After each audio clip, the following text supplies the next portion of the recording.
കാര്യങ്ങളെ അദ്ദേഹം ആളുകൾക്ക് മുന്നിലേക്ക് അല്ലെങ്കിൽ വായനക്കാരുടെ മുന്നിലേക്ക് അദ്ദേഹം എത്തിക്കാറുള്ളത്. അങ്ങനെ ഒരു ഒരു ഒരു പുരാണ കഥയിലൂടെയാണ് അദ്ദേഹം ഈ ടൂട്ടാ പഹിയ എന്ന് പറഞ്ഞ പാഠം നമ്മുടെ മുന്നിലേക്ക് എത്തിക്കുന്നത്. കേൾക്കുന്ന സമയത്ത് നമുക്കൊന്നും തോന്നൂല. ഒരു കുറെ ആൾക്കാരെ പേര് പറഞ്ഞു ല്ലേ? ആ പേരൊക്കെ പറഞ്ഞു ഹിന്ദു പുരാണവുമായിട്ട് ബന്ധപ്പെട്ടതാണ് ട്ടോ. ഹിന്ദുവിലെ ഒരു നിങ്ങൾക്ക് ഞാൻ പറയാം ഒരു ബുക്കായിട്ട് അങ്ങനെ തന്നെ പറയാം ട്ടോ. എല്ലാവരും ഇരിക്കുന്നതുകൊണ്ട് അതുള്ള ഒരു ബുക്കുമായിട്ട് ബന്ധപ്പെട്ടിട്ടുള്ളതാണ്. ആ ബുക്ക് എന്ന് പറയുന്നത് ഏതാണ്? മഹാഭാരതമാണ് ട്ടോ. ഏതാണ്? മഹാഭാരത യുദ്ധം എന്നൊക്കെ കേട്ടിട്ടുണ്ടോ നിങ്ങള്? മഹാഭാരത യുദ്ധം എന്നൊക്കെ കേട്ടിട്ടില്ലേ? ആ മഹാഭാരത യുദ്ധവുമായിട്ട് ബന്ധപ്പെട്ടിട്ടുള്ളതാണ് എന്തെന്ന് പറയുന്നത്? നമ്മുടെ ഈ ഒരു പാഠം എന്ന് പറയുന്നത് കേട്ടോ. മഹാഭാരത യുദ്ധം. അപ്പോ ഈ ടൂട്ടാ പഹിയ എന്ന് ഞാൻ പറഞ്ഞു. മഹാഭാരത് യുദ്ധം. ഈ മഹാഭാരത യുദ്ധത്തിൽ നടന്നിട്ടുള്ള ഒരു സംഭവത്തിനെ ബേസ് ചെയ്തിട്ട് അതിനെ ആ മഹാഭാരത യുദ്ധത്തിൽ നടന്നിട്ടുള്ള ഒരൊറ്റ കാര്യത്തിനെ ബേസ് ചെയ്തിട്ട് അതിനെ നമ്മുടെ സമൂഹത്തിലേക്ക് കൊണ്ടുവരികയും ആ സമൂഹത്തിൽ നടക്കുന്ന വല്ലാത്തൊരു ഒരു ഒരു അഴിമതി എന്ന് വേണ്ട ബാക്കിയുള്ള പല കാര്യങ്ങളുണ്ട്. അതൊക്കെ ഞാനിപ്പോ പറഞ്ഞ നമ്മളെ കഥയ്ക്കൊരു രസം ഉണ്ടാവില്ല, അതുകൊണ്ടാണ്. അതിനെ എന്താ പറയാ വായനക്കാരുടെയും സമൂഹത്തിലേക്ക് മുന്നിലേക്ക് തുറന്നു കാണിച്ചു കൊടുക്കുകയാണ് അദ്ദേഹം ചെയ്തത്. ഓക്കെ. അപ്പൊ ഈ ധർമ്മവീർ ഭാരതി എന്ന് പറയുന്നത് ഹിന്ദിയിലെ പ്രശസ്തനായിട്ടുള്ള ഒരു കവിയാണ്. നമ്മൾ പേരൊന്നും കേൾക്കാത്തതുകൊണ്ടാണ് നമുക്കറിയാത്തത്. അപ്പോ അദ്ദേഹത്തിന്റെ ഒരു പ്രത്യേകത എന്ന് പറഞ്ഞാൽ ഞാൻ നിങ്ങളോട് പറഞ്ഞു, സമൂഹത്തിൽ നടക്കുന്ന കാര്യങ്ങള് മറ്റൊരു ആംഗിളിലൂടെ ചിന്തിച്ചുകൊണ്ട് വായനക്കാരുടെ ഇടയിലേക്ക് നേരിട്ടല്ലാതെ പരോക്ഷമായിട്ട് എത്തിക്കുന്ന ഒരു, എല്ലാവരും അങ്ങനെ തന്നെയാണ്. പക്ഷെ ഇദ്ദേഹം തീരെ എന്ത് ചെയ്യുന്നില്ല, തുറന്ന് കാണിക്കില്ല ഒരു കാര്യം. എല്ലാം വേറൊന്നിന്റെ ഉള്ളിൽ ഒതുക്കി വെച്ചിട്ട് വായനക്കാര് മനസ്സിലാക്കിയെടുക്കണം അത് ഇതാണ്, അദ്ദേഹം ഇതിനെ കുറിച്ചാണ് ചിന്തിച്ചത്. മനസ്സിലായില്ലേ? അങ്ങനെ ഒരു ഒരു വേറൊരു മുഖം ഉള്ള ഒരാളാണ് ധർമ്മവീർ ഭാരതി എന്ന് പറയുന്നത് കേട്ടോ. ഓക്കെ. അപ്പൊ ഇനി എന്താണ് മഹാഭാരത യുദ്ധം? അവിടുന്നാണ് നമുക്ക് തുടങ്ങണം. നമുക്ക് ചെറിയൊരു കഥ പറയാതെ അല്ലെങ്കിൽ കുറച്ച് ചെറിയ ചെറിയ ആളുകളെ പരിചയപ്പെടാതെ നമുക്ക് മുന്നോട്ട് പോവാൻ സാധിക്കില്ല. അതിന് നിങ്ങൾ ആദ്യം വേണ്ടത് ഞാൻ ഈ പാഠം നിങ്ങൾക്ക് തരാം.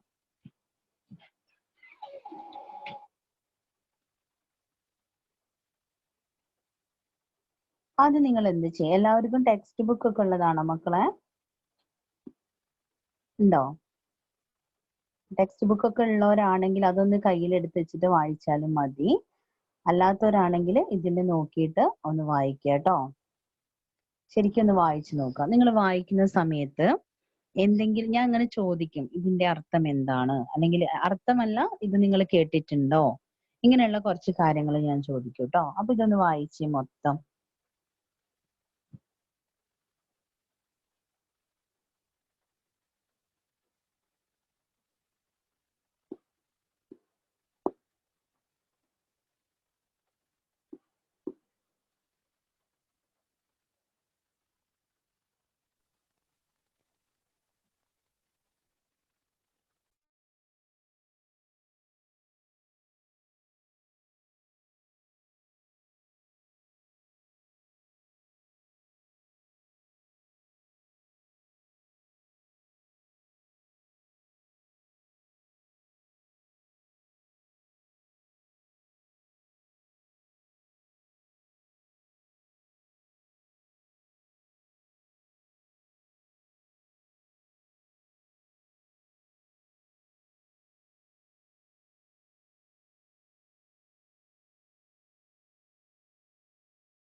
ഓക്കെ, വായിച്ചിട്ടുണ്ടാവുമെന്ന് വിചാരിക്കുന്നു അല്ലേ? Chaitra, Chaitra mic on ആക്കിയേ.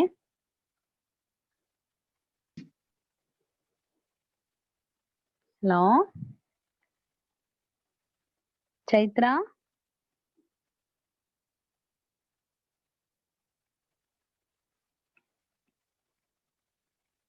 ചൈത്ര കേക്കുന്നില്ലേ?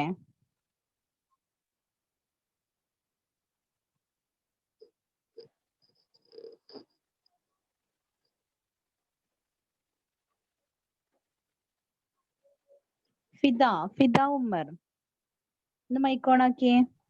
ഹലോ, ആരാണ്? ഫിദയാണോ? ആ ഫിദ, ഇതൊന്ന് വായിച്ചേ കവിത. ഫുള്ളോ? ഫുള്ള്.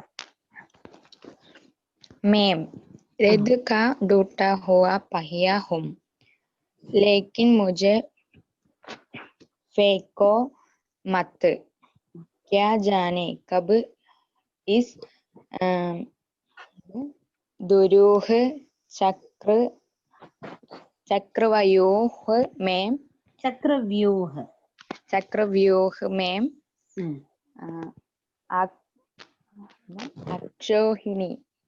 അക്ഷോഹിണി സേനാओं को ഇതിൽ നോക്കിയിട്ടാണോ മോള്? സ്ക്രീൻ നോക്കിയിട്ടാണോ വായിക്കുന്നത്?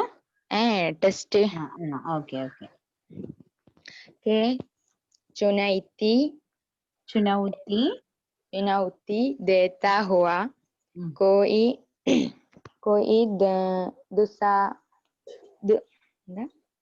दुस्साहसी अभिमन्यु आकर गिर जाए, अपने पक्ष को असत्य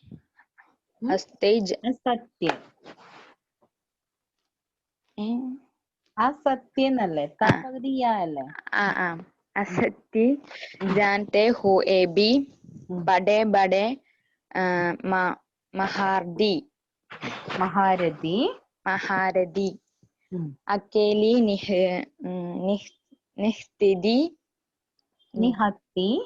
निहत्ती आवाज को अपने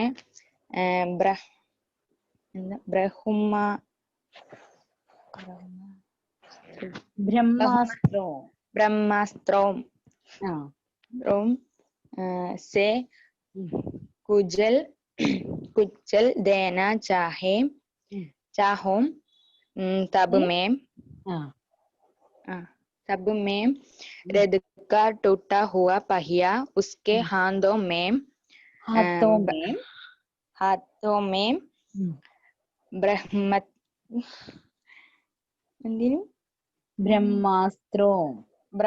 ब्रह्मास्त्रों से लोहा ले सकता हूँ। मैं रथ का टूटा हुआ पहिया हूँ, लेकिन मुझे फेंको मत, इतिहासों की सामूहिक गति सहसा छुट्टी पड़ जाने पर क्या जाने सच्चाई टूटे हुए पहियों का ആശ്രയിലയം. ഓക്കെ.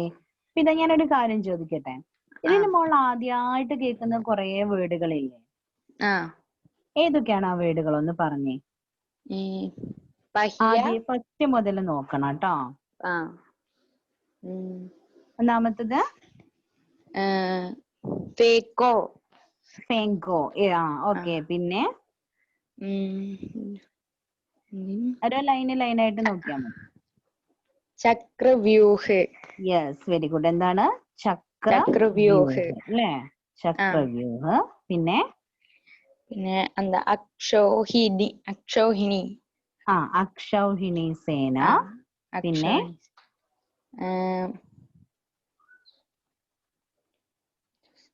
ദുസ്സാഹസി. ദുസ്സാഹസി അല്ലേ? അത് ഇതിന്റെ മുകളിലേക്ക് എന്റെ കൂടി പോയിരുന്നു അല്ലെ? അക്ഷൗഹിണി സേന, പിന്നെ ദുസ്സാഹസി. അവിടെ അപ്പുറത്തൊരു അഭിമന്യു ഇല്ലേ? അഭിമന്യു. ദുസ്സാഹസി അഭിമന്യു. പിന്നെ അസ്തൈ അസത്യ. അസത്തി അസത്യം എന്ന് പറഞ്ഞാൽ അറിയാലോ, കള്ളത്തരം. കള്ളത്തരം, അസത്യം. ഓക്കെ, പിന്നെ മഹാരഥി മഹാരഥി. മഹാരഥി. ഓക്കെ, പിന്നെ നിഹിത്തി. നിഹത്തി. ഓക്കെ, പിന്നെ ബ്രഹ്മാസ്ത്രം. ബ്രഹ്മാസ്ത്രം. കുജൽ. സത്യൊന്നും ഞാന് പിന്നെ റൗണ്ട് ചെയ്യാത്തത് അത് ഒരു സാധാ വേർഡ് മീനിങ് ആയതുകൊണ്ടാണ് കേട്ടോ. ഇതൊക്കെ നമുക്ക് കണക്ട് ചെയ്ത് കുറെ കാര്യങ്ങൾ പറയാനുള്ളത് കൊണ്ടാണ് ഇങ്ങനെയുള്ള കുറച്ച് കാര്യങ്ങൾ ഞാൻ റൗണ്ട് ചെയ്യുന്നത് കേട്ടോ. ഓക്കെ, പിന്നെ ഏതാണ്? കുജൽ. കുജൽ ദേന. ഓക്കെ, പിന്നെ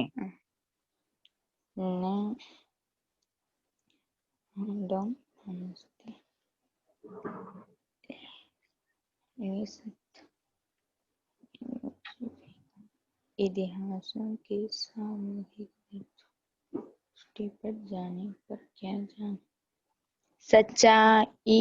സച്ചായി അല്ല, എന്താ ആശ്രയി. അത്രേ ഉള്ളൂ. ആശ്രയിലേ. ഓക്കെ, ആശ്രയിലേ. ആശ്രയി എന്ന് പറഞ്ഞാൽ എന്താ? ആശ്രയിക്കുക. ആശ്രയിക്കുക എന്നാണ്. ഓക്കെ, അപ്പൊ മിസ് ഇവിടെ റൗണ്ട് ചെയ്ത് മാറ്റിയിട്ടുണ്ട്, കാരണം എന്റെ മനസ്സിലുണ്ട് ഏതൊക്കെയാണ് പറഞ്ഞത് എന്നുള്ളത് കേട്ടോ. ഓക്കെ, അപ്പൊ ഇനി നമുക്ക് അതിന്റെ ഒരു ഡീറ്റെയിൽസ് ആണ് വേണ്ടത് അല്ലെ. ഒരു കവിത പഠിക്കണം എന്നുണ്ടെങ്കിൽ ഞാൻ പ്രത്യേകിച്ച് പറഞ്ഞു ഇതൊരു ഹിന്ദു പുരാണവും ഒക്കെ ആയിട്ട് ബന്ധപ്പെട്ടിട്ടുള്ളതാണെന്ന് ആദ്യമേ മിസ് പറഞ്ഞു അല്ലേ. അപ്പൊ ഒരു കാര്യം ശ്രദ്ധിക്കുക, നമ്മള് ഒരു കവിതയൊക്കെ പഠിക്കുക എന്ന് പറയുമ്പോൾ കവിതയുടെ ഏറ്റവും വലിയ പ്രത്യേകത എന്ന് പറഞ്ഞാല് എഴുതുന്ന ആള് ചിന്തിക്കുന്നതും കൂടി ആവില്ല ഒരു പക്ഷെ വായിക്കുന്ന ആള് മനസ്സിലാക്കുക. മനസ്സിലായില്ലേ? എഴുതുന്ന ആള് പിന്നെ വിചാരിക്കുന്ന ഒരു കാഴ്ചപ്പാടാവൂല ഒരു പക്ഷെ എന്തുണ്ടാവുക, വായിക്കുന്ന ആളുടെ മനസ്സിലുണ്ടാവുക. നമ്മളിപ്പോ പല സിനിമാ പാട്ടുകളൊക്കെ അങ്ങനെ വരാറുണ്ട്. എങ്ങനെ വരാറ്? ഒരു വേണ്ടാത്തൊരു ആംഗിളിലൂടെ ഒന്നും എഴുതിയിട്ടുള്ള പാട്ടായിരിക്കില്ല, പക്ഷെ അതിനെ നിരൂപണമൊക്കെ നടത്തിക്കൊണ്ട് അല്ലെങ്കിൽ അതിനെ പിന്നെ വളരെ ഡീറ്റെയിൽ ആയിട്ട് അതിനെക്കുറിച്ച് നല്ല ഡീപ്പായിട്ട് ആലോചിച്ച് ചിന്തിച്ച് അതിനെതിരെ വിമർശനങ്ങൾ നടത്തുന്ന ആളുകൾ ഉണ്ടാവാറുണ്ട് അല്ലേ. അപ്പോഴായിരിക്കും ഈ എഴുതിയ ആളെന്നെ ചിന്തിക്കുക, ഞാൻ എഴുതിയതിന് ഇങ്ങനെ ഒരു വശം ഉണ്ടായിരുന്നോ, ഇങ്ങനെ ഒരു തല ഉണ്ടായിരുന്നോ എന്നുള്ളതൊക്കെ. മനസ്സിലായില്ലേ? അതാണ് നമ്മുടെ ഒരു കവിതയുടെയും പ്രത്യേകത എന്ന് പറയുന്നത്. കവിത എന്ന് പറഞ്ഞാല് നമ്മൾ കാണുന്ന സമയത്ത് ഒരു അർത്ഥം വെച്ചിട്ടൊക്കെ അതിനൊരു ആശയം കണ്ടെത്തും അല്ലെ. ആ ആശയം കണ്ടെത്തി നമുക്ക് അതിനൊരു അർത്ഥം കിട്ടും. നമുക്ക് കിട്ടുന്ന അർത്ഥമായിരിക്കൂല നമ്മളെ ടീച്ചർ നമുക്ക് പറഞ്ഞിരുന്നുണ്ടാവും. മനസ്സിലായല്ലേ? ചില കവിതയ്ക്ക് ഒരു പ്രശ്നമില്ല കേട്ടോ, അത് അതേമാതിരി ആര് വായിച്ചാലും ഒരർത്ഥം തന്നെ ഉണ്ടാവുമെന്ന്. പക്ഷെ ഇങ്ങനെ ഗൂഢമായിട്ട് അർത്ഥം ഉള്ളിൽ ഒളിപ്പിച്ചു വെച്ചുകൊണ്ടാണ് അധിക കവിതകളും പുറത്തു വരാറുള്ളത്. പുറമെ വായിക്കുന്നതേ ആയിരിക്കില്ല ആ കവിതേന്റെ അർത്ഥം ഉണ്ടാവുക. അതിന്റെയൊക്കെ ആശയം എന്ന് പറഞ്ഞാൽ ഉള്ളില് ഒളിഞ്ഞിരിക്കുകയായിരിക്കും ചെയ്യാം. മനസ്സിലായില്ലേ?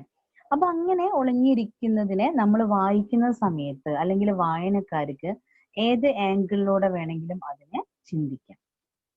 മനസ്സിലായോ? അപ്പൊ ചിലപ്പോ ഒരു കവിത തന്നെ 100 പേര് വായിച്ചാൽ ചിലപ്പം അതിന്റെ 50 ആശയങ്ങളായിരിക്കും ഉണ്ടാവുക. മനസ്സിലായോ? ചിലപ്പോ 100 ആൾക്കാർക്കും 100 അഭിപ്രായങ്ങളായിരിക്കും ഉണ്ടായിരിക്കുക. മനസ്സിലായോ? അപ്പൊ അങ്ങനെ ഒരു കവിതയാണ് എന്തെന്ന് പറയുന്നത് നമ്മുടെ ടൂട്ടാ പഹിയ. കവിത വായിക്കുമ്പോ അല്ലെങ്കിൽ കവിതകൾ പഠിക്കുമ്പോൾ ശരിക്കും ശ്രദ്ധിക്കണം. ഒരിക്കലും അതിന്റെ ഈ പുറം ഭാഗത്ത് കാണുന്ന വാക്കിന്റെ അല്ലെങ്കിൽ വരികളുടെ അർത്ഥമാവില്ല കവിതയ്ക്ക്. അതിനൊരു ഇന്റർ മീനിങ് ഉണ്ടായിരിക്കും, അതിനുള്ളിൽ ഒളിഞ്ഞിരിക്കുന്ന ഒരു ആശയം ഉണ്ടായിരിക്കും. ഓക്കെ, അപ്പൊ ഇനി നമ്മള് കൂടുതലൊക്കെ നമുക്ക് ക്ലാസ്സിന്റെ അവസാനം പരിചയപ്പെടാം കേട്ടോ. കുറെ കാര്യങ്ങൾ മിസ്സിന് പറയാനുണ്ട്, അതൊക്കെ നമുക്ക് കുറച്ച് ലാസ്റ്റ് പരിചയപ്പെടാം കേട്ടോ. അപ്പോഴത്തേക്ക് നിങ്ങൾക്ക് ഉറക്കൊക്കെ ഇങ്ങനെ തൂങ്ങി വരൂലേ, അപ്പൊ കേൾക്കാൻ രസം ഉണ്ടാവും കേട്ടോ. ഓക്കെ, അപ്പം നമ്മൾ ആദ്യം തന്നെ പറഞ്ഞു, എന്താ പറയുന്നത്, ടൂട്ടാ പഹിയ എന്നാണ് നമ്മുടെ പാഠത്തിന്റെ പേരെന്ന് പറഞ്ഞു അല്ലെ. ഈ ടൂട്ടാ പഹിയ എന്ന് പറഞ്ഞാല് പൊട്ടിയ ചക്രം എന്നാണ് നമ്മുടെ പാഠത്തിന്റെ പേരിന്റെ അർത്ഥം. മലയാള അർത്ഥം ടൂട്ടാ പഹിയ എന്ന് പറഞ്ഞാൽ പൊട്ടിയ ചക്രം. ഓക്കെ, ധർമ്മവീർ ഭാരതിയാണ് നമ്മുടെ കവിത എഴുതിയിട്ടുള്ളത്. ധർമ്മവീർ ഭാരതിയാണ്. ഇതിൽ ഒന്നും മറന്നു പോവരുത് കേട്ടോ. പ്രത്യേകിച്ച് കവിത എഴുതിയ ആളാരാണ്. കാരണം ഇതിൽ നിന്നൊരു 2 വരിയൊക്കെ എടുത്ത് അല്ലെങ്കിൽ 4 വരിയൊക്കെ എടുത്ത് ആശയം ചോദിക്കുകയാണെങ്കിൽ നമ്മൾ ആദ്യം എഴുതേണ്ട പേര് ആരതാണ്? കവിയുടെ പേരാണ് കേട്ടോ. അപ്പൊ ഈ ധർമ്മവീർ ഭാരതി എന്നുള്ളത് ഒരിക്കലും മറന്നു പോവാൻ പാടില്ല. ഓക്കെ, ഇനി ഇതിൽ ഞാൻ പറയട്ടെ, നമ്മുടെ ഫിദക്കുട്ടി വായിച്ച സമയത്ത് എന്തുണ്ടായിരുന്നു? ഇവിടെ കുറെ വാക്കുകൾ അവൾ ആദ്യമായിട്ട് കേൾക്കുകയാണെന്ന് പറഞ്ഞു ഇല്ലേ? ശരിക്കും ഒരുപക്ഷെ അങ്ങനെ തന്നെയായിരിക്കാം. നിങ്ങളൊക്കെ ഒരുവിധം ആളുകളൊക്കെ എന്ത് തന്നെയായിരിക്കും? ആദ്യമായിട്ട് കേൾക്കുന്ന വാക്കുകളായിരിക്കും. ആദ്യം അവൾ പറഞ്ഞത് പഹിയ എന്നായിരുന്നു. അതിപ്പോ നിങ്ങൾക്ക് മനസ്സിലായി. ടൂട്ട പഹിയ എന്ന് പറഞ്ഞാൽ പൊട്ടിയ ചക്രം എന്നാണ് അർത്ഥം കേട്ടോ. അപ്പൊ പഹിയ എന്ന് പറഞ്ഞാൽ എന്താ? ചക്രമാണ്.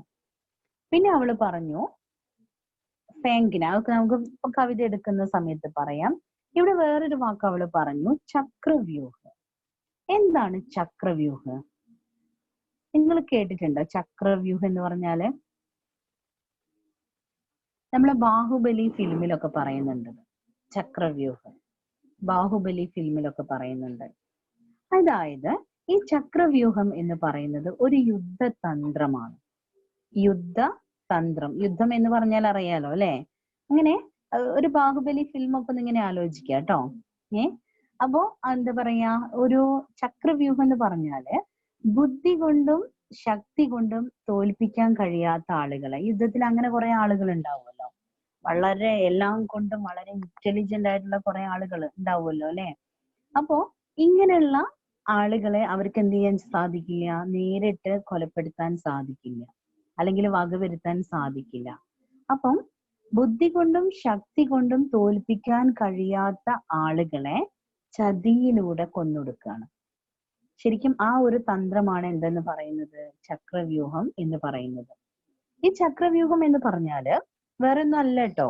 വ്യൂഹം എന്നൊക്കെ പറയുമ്പോൾ എന്തെങ്കിലും കെട്ടിണ്ടാക്കിയതാണെന്നൊന്നും നിങ്ങൾ ചിന്തിക്കരുത്. ഒരു റൗണ്ട് ഷേപ്പില്, ചക്രത്തിന്റെ ഷേപ്പിൽ, അതായത് റൗണ്ട് ഷേപ്പില് ഒരു പ്രത്യേക രീതിയിൽ അല്ലെങ്കിൽ പ്രത്യേക എണ്ണങ്ങൾ വെച്ചുകൊണ്ട് സൈന്യത്തിനെ നിരത്തി നിർത്തുകയാണ് ചെയ്യുക. നിങ്ങൾ ഓർമ്മയുണ്ടോ? ഇനി ബാഹുബലി ഫിലിം ഒന്ന് കാണുമ്പോൾ ഒന്ന് നോക്കിയാൽ മതി കേട്ടോ. അപ്പൊ ഇങ്ങനെ എന്താ ചെയ്യാ? ആ ഒരു പ്രത്യേക കണക്ക് പ്രകാരമാണ് കേട്ടോ. അല്ലാതെ ഇത്ര ആൾക്കാർ അങ്ങോട്ട് പോട്ടെ അവിടെ അങ്ങനെ പോയി നിൽക്കട്ടെ എന്നല്ല. ഒരു കണക്കുണ്ട്. അതിൽ ആളുകൾ ഇത്ര, കുതിരകൾ ഇത്ര, ആനകൾ ഇത്ര എന്നൊക്കെ പറഞ്ഞുകൊണ്ട്, ആനയുടെ മുകളിലൊക്കെ ആൾക്കാരെ കാണാറില്ല നിങ്ങള്? അപ്പൊ അങ്ങനെ ഒരു കണക്ക് പ്രകാരം റൗണ്ട് ഷേപ്പില്, ചക്രത്തിന്റെ ഷേപ്പില് ഉണ്ടാക്കിയെടുക്കുന്നതാണ് എന്തെന്ന് പറയുന്നത്? ചക്രവ്യൂഹം എന്ന് പറയുന്നത്. അപ്പോ ഇതിന്റെ ഉള്ളിലേക്കാണ് ആരെ ക്ഷണിക്കുക? ചതിച്ചു കൊണ്ടുപോകുന്നല്ല ചെയ്യാട്ടോ. ഇതിന്റെ ഉള്ളിലേക്ക് യുദ്ധം ചെയ്യാൻ വേണ്ടിയിട്ട് ക്ഷണിക്കുകയാണ് ചെയ്യുക. ആ ക്ഷണം ഇവർക്ക് സ്വീകരിക്കാതിരിക്കാൻ പറ്റൂല. കാരണം എന്താണ്? പിന്നെ ഭീരുക്കളാന്ന് വിചാരിക്കില്ലേ, പേടിത്തൊണ്ടന്മാരാന്ന് വിചാരിക്കൂലേ? അപ്പൊ ആ ക്ഷണം സ്വീകരിച്ചിട്ട് ഇവർ ഈ ചക്രവ്യൂഹത്തിന്റെ ഉള്ളിലേക്ക് പോകും. ആരായാലും പോയി കഴിഞ്ഞാലോ നമ്മൾ രക്ഷപ്പെടും എന്ന് നമുക്ക് തോന്നുക മാത്രമേ ചെയ്യുള്ളൂ. പക്ഷെ അതിൻ്റെ ഉള്ളിൽ നിന്ന് ജീവനും കൊണ്ട് രക്ഷപ്പെടാൻ അത്രയ്ക്കും കഴിവുള്ള ആളുകൾക്ക് മാത്രമേ സാധിക്കുള്ളൂ. മനസ്സിലായോ? തന്ത്രങ്ങൾ അറിയുന്ന ആളുകൾക്ക് മാത്രമേ അതിൻ്റെ ഉള്ളിൽ നിന്ന് രക്ഷപ്പെടാൻ സാധിക്കുള്ളൂ. വേറൊരു പ്രത്യേകത എന്ന് പറഞ്ഞാൽ ഈ ചക്രവ്യൂഹത്തിന്റെ ഉള്ളിലേക്ക് കയറാനും ഇറങ്ങാനും ഒരു നിയമമുണ്ട്. ആ നിയമം അറിയുന്ന ആളുകൾക്ക് മാത്രമേ അതിൽ നിന്നും ജീവനും കൊണ്ട് രക്ഷപ്പെട്ട് പുറത്തേക്ക് പോരാൻ സാധിക്കുള്ളൂ. ഓക്കെ, അപ്പൊ ഇത് ഓർത്ത് വെക്കുക. ചക്രവ്യൂഹം എന്താണ് എന്നുള്ളത് ഓർത്ത് വെക്കാം. ഇനി രണ്ടാമത്തെ കാര്യം ഓക്കെ ആണല്ലോ? ഓക്കെ അല്ലേ? കൺഫ്യൂഷൻ ഒന്നുമില്ലല്ലോ? ചക്രവ്യൂഹം എന്ന് പറഞ്ഞാൽ ഒരു യുദ്ധതന്ത്രമാണ്. ആളുകളെ ചതിയിലൂടെ കൊന്നൊടുക്കാൻ വേണ്ടിയിട്ട് അവരുണ്ടാക്കുന്ന ഒരു യുദ്ധതന്ത്രമാണ്. ഓക്കെ, രണ്ടാമത്തത് അവള് പറഞ്ഞു അക്ഷൗഹിണി സേന എന്നായിരുന്നു പറഞ്ഞിരുന്നത് അല്ലെ? എന്താണ് അക്ഷൗഹിണി സേന എന്ന് പറഞ്ഞാല്? അക്ഷൗഹിണി സേന എന്ന് പറഞ്ഞാല് നമ്മള് യുദ്ധം കാണാറില്ലേ? ആ യുദ്ധം കാണുന്ന സമയത്ത് അതിലുള്ള സൈന്യങ്ങളെ നിങ്ങൾ ശ്രദ്ധിക്കാറില്ലേ? അതിപ്പോ ശരിക്കും ഒക്കെപ്പയ്ക്ക് ബാഹുബലി തന്നെയാണ് നിങ്ങൾക്ക് ഉദാഹരണം പറഞ്ഞു തരാനുള്ളത്. കാരണം അതിലൊരു സോങ് ഉണ്ട്. ആ ബാഹുബലിന്റെ ആ ഒരു സമയത്ത് ഒരു സോങ് ഉണ്ട്. ആ സോങ്ങിൽ പറയുന്നുണ്ട് ഇത്ര ആളുകള് അല്ലെങ്കിൽ ഇത്ര കുതിരകള് അല്ലെ? അവരൊക്കെ നിരക്കട്ടെ നിരക്കട്ടെ, അല്ലെങ്കിൽ അണിനിരക്കട്ടെ എന്ന് പറഞ്ഞിട്ടൊരു പാട്ടുണ്ട്. അത് നമ്മുടെ മലയാളത്തിലേക്കൊക്കെ ആകുമ്പോൾ ഒരു കുറച്ചൊരു ബോറ് പോലെ നമുക്ക് തോന്നി. എന്നാലും നിങ്ങൾ ഇനി ഒന്ന് ശ്രദ്ധിച്ചു നോക്കാം കേട്ടോ. അപ്പോ എന്താ പറയാ, പിന്നെ ഒരു പ്രത്യേക തരത്തിൽ, അതായത് എണ്ണങ്ങളുണ്ട്. എണ്ണം എന്ന് പറഞ്ഞാല് കറക്റ്റ് ഒന്നും എല്ലാം ഒന്നും മിസ്സിന് പറയാനും കറക്റ്റ് അറിയില്ല, എന്നാലും ഒന്ന് ശ്രദ്ധിക്കാം. 21,870 ആനകളാണ് അതിൽ പറയാറുള്ളത്. ഇങ്ങനെ അത് നിങ്ങളത് നോക്കേണ്ട ആവശ്യമില്ല കേട്ടോ. 21,870 ആനകള്, 21,870 രഥം. രഥം എന്ന് പറഞ്ഞാൽ എന്താ? നമ്മള് കാണാറില്ലേ രാജാക്കന്മാര് സഞ്ചരിക്കുന്ന, അതിലെ ആളുകളെ രാജാക്കന്മാര് പോയിട്ട് യുദ്ധം ചെയ്യുന്നത് കാണാറില്ലേ? പിന്നെ 65,610 കുതിരകള്. പിന്നെ എന്താ പറയാ, കുറെ 1,00,000 ഒക്കെ അപ്പുറത്തുള്ള, അല്ലെങ്കിൽ 10 ലക്ഷം അത്രയും അവിടേക്ക് പോകുന്ന കാലാൾപ്പടകൾ. എന്താണ് കാലാൾപ്പടകൾ എന്ന് പറഞ്ഞാല്? കാലാൾപ്പടകൾ എന്ന് പറഞ്ഞാൽ നിങ്ങളിങ്ങനെ കയ്യിൽ കുന്തൊക്കെ പിടിച്ചിട്ട് ഇങ്ങനെ ഓടിപ്പോയാണ്ട് കുന്തം എറിയൊക്കെ ചെയ്യുന്ന, ഈ നടന്ന് പോകുന്ന സൈനികരെ കാണാറില്ലേ നിങ്ങൾ? യുദ്ധത്തിന്റെ ഓരോരോ സെക്ഷനിൽ ഇങ്ങനെ കാണാറില്ലേ? കുതിരകളാണെങ്കിൽ ഇപ്പോ ഒരു സൈഡിൽ നിന്ന് കുതിരപ്പുറത്താണ് പിന്നെ യുദ്ധം ചെയ്യാൻ പോകുന്നതെങ്കിൽ മറു സൈഡിൽ നിന്നും എന്തെന്നെ വരുള്ളൂ? ആ കുതിരകളെ വരുള്ളൂ അല്ലെ? ഒരു വശത്തു നിന്ന് ആനയാണെങ്കിൽ മറുവശത്തു നിന്നും ആനപ്പുറത്ത് ഇരുന്നു കൊണ്ടേ വരുള്ളൂ. മനസ്സിലായില്ലേ?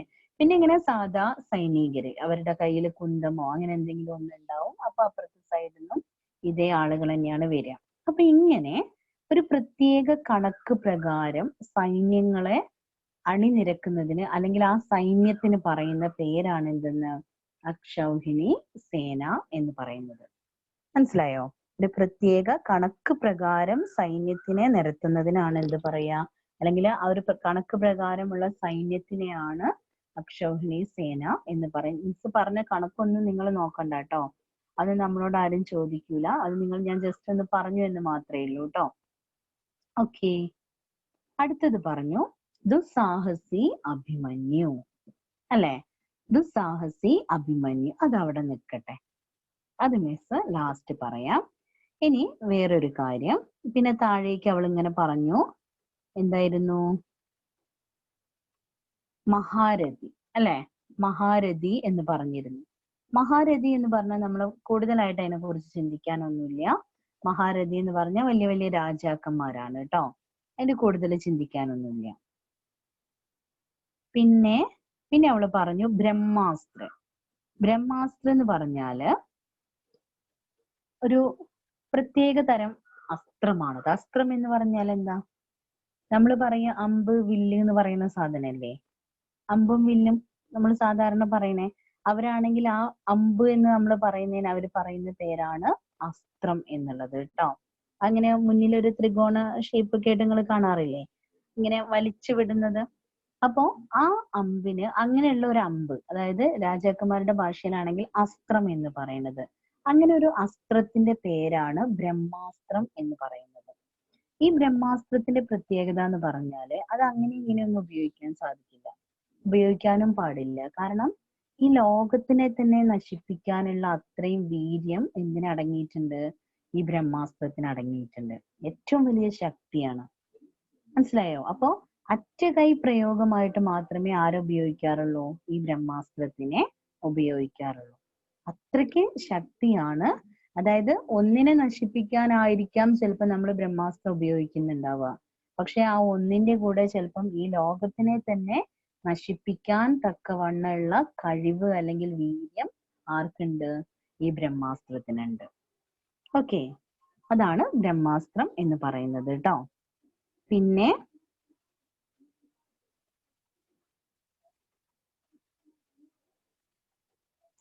ഒന്നുമില്ലേ. പിന്നെ ലാസ്റ്റ് ആശ്രയിലയം എന്നായിരുന്നു പറഞ്ഞിരുന്നത് അല്ലെ?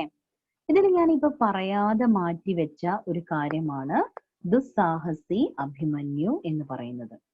ഇത് മിസ് ചെറിയൊരു കഥയിലൂടെ മാത്രമേ പറഞ്ഞു തരാൻ സാധിക്കുള്ളൂ കേട്ടോ. ഇപ്പൊ ഈ പറഞ്ഞ കാര്യങ്ങളൊക്കെ അതിലേക്ക് വരും കേട്ടോ. ഏത്? ചക്രവ്യൂഹ വരും, ബ്രഹ്മാസ്ത്രം വരും, മഹാരാജാക്കന്മാര് വരും, ഇങ്ങനെയുള്ള കാര്യങ്ങളൊക്കെ അതിലേക്ക് വരും കേട്ടോ. അപ്പൊ ഞാൻ ആദ്യം ചോദിക്കട്ടെ, മഹാഭാരത യുദ്ധം എന്ന് നിങ്ങൾ കേട്ടിട്ടുണ്ടായിരിക്കാം. എത്ര ആൾക്കാർ കേട്ടിട്ടുണ്ട്? ഒന്ന് കൈ വന്നിച്ചേ. മഹാഭാരത യുദ്ധം എന്ന് എത്ര ആൾക്കാർ കേട്ടിട്ടുണ്ട്? ഒന്ന് കൈ വന്ദിച്ചേ.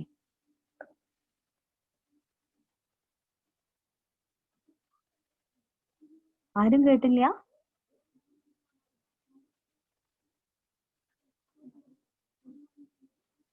ആ, നല്ല മക്കള്. നോക്കട്ടെ, എല്ലാരും കേട്ടിട്ടുണ്ടോ?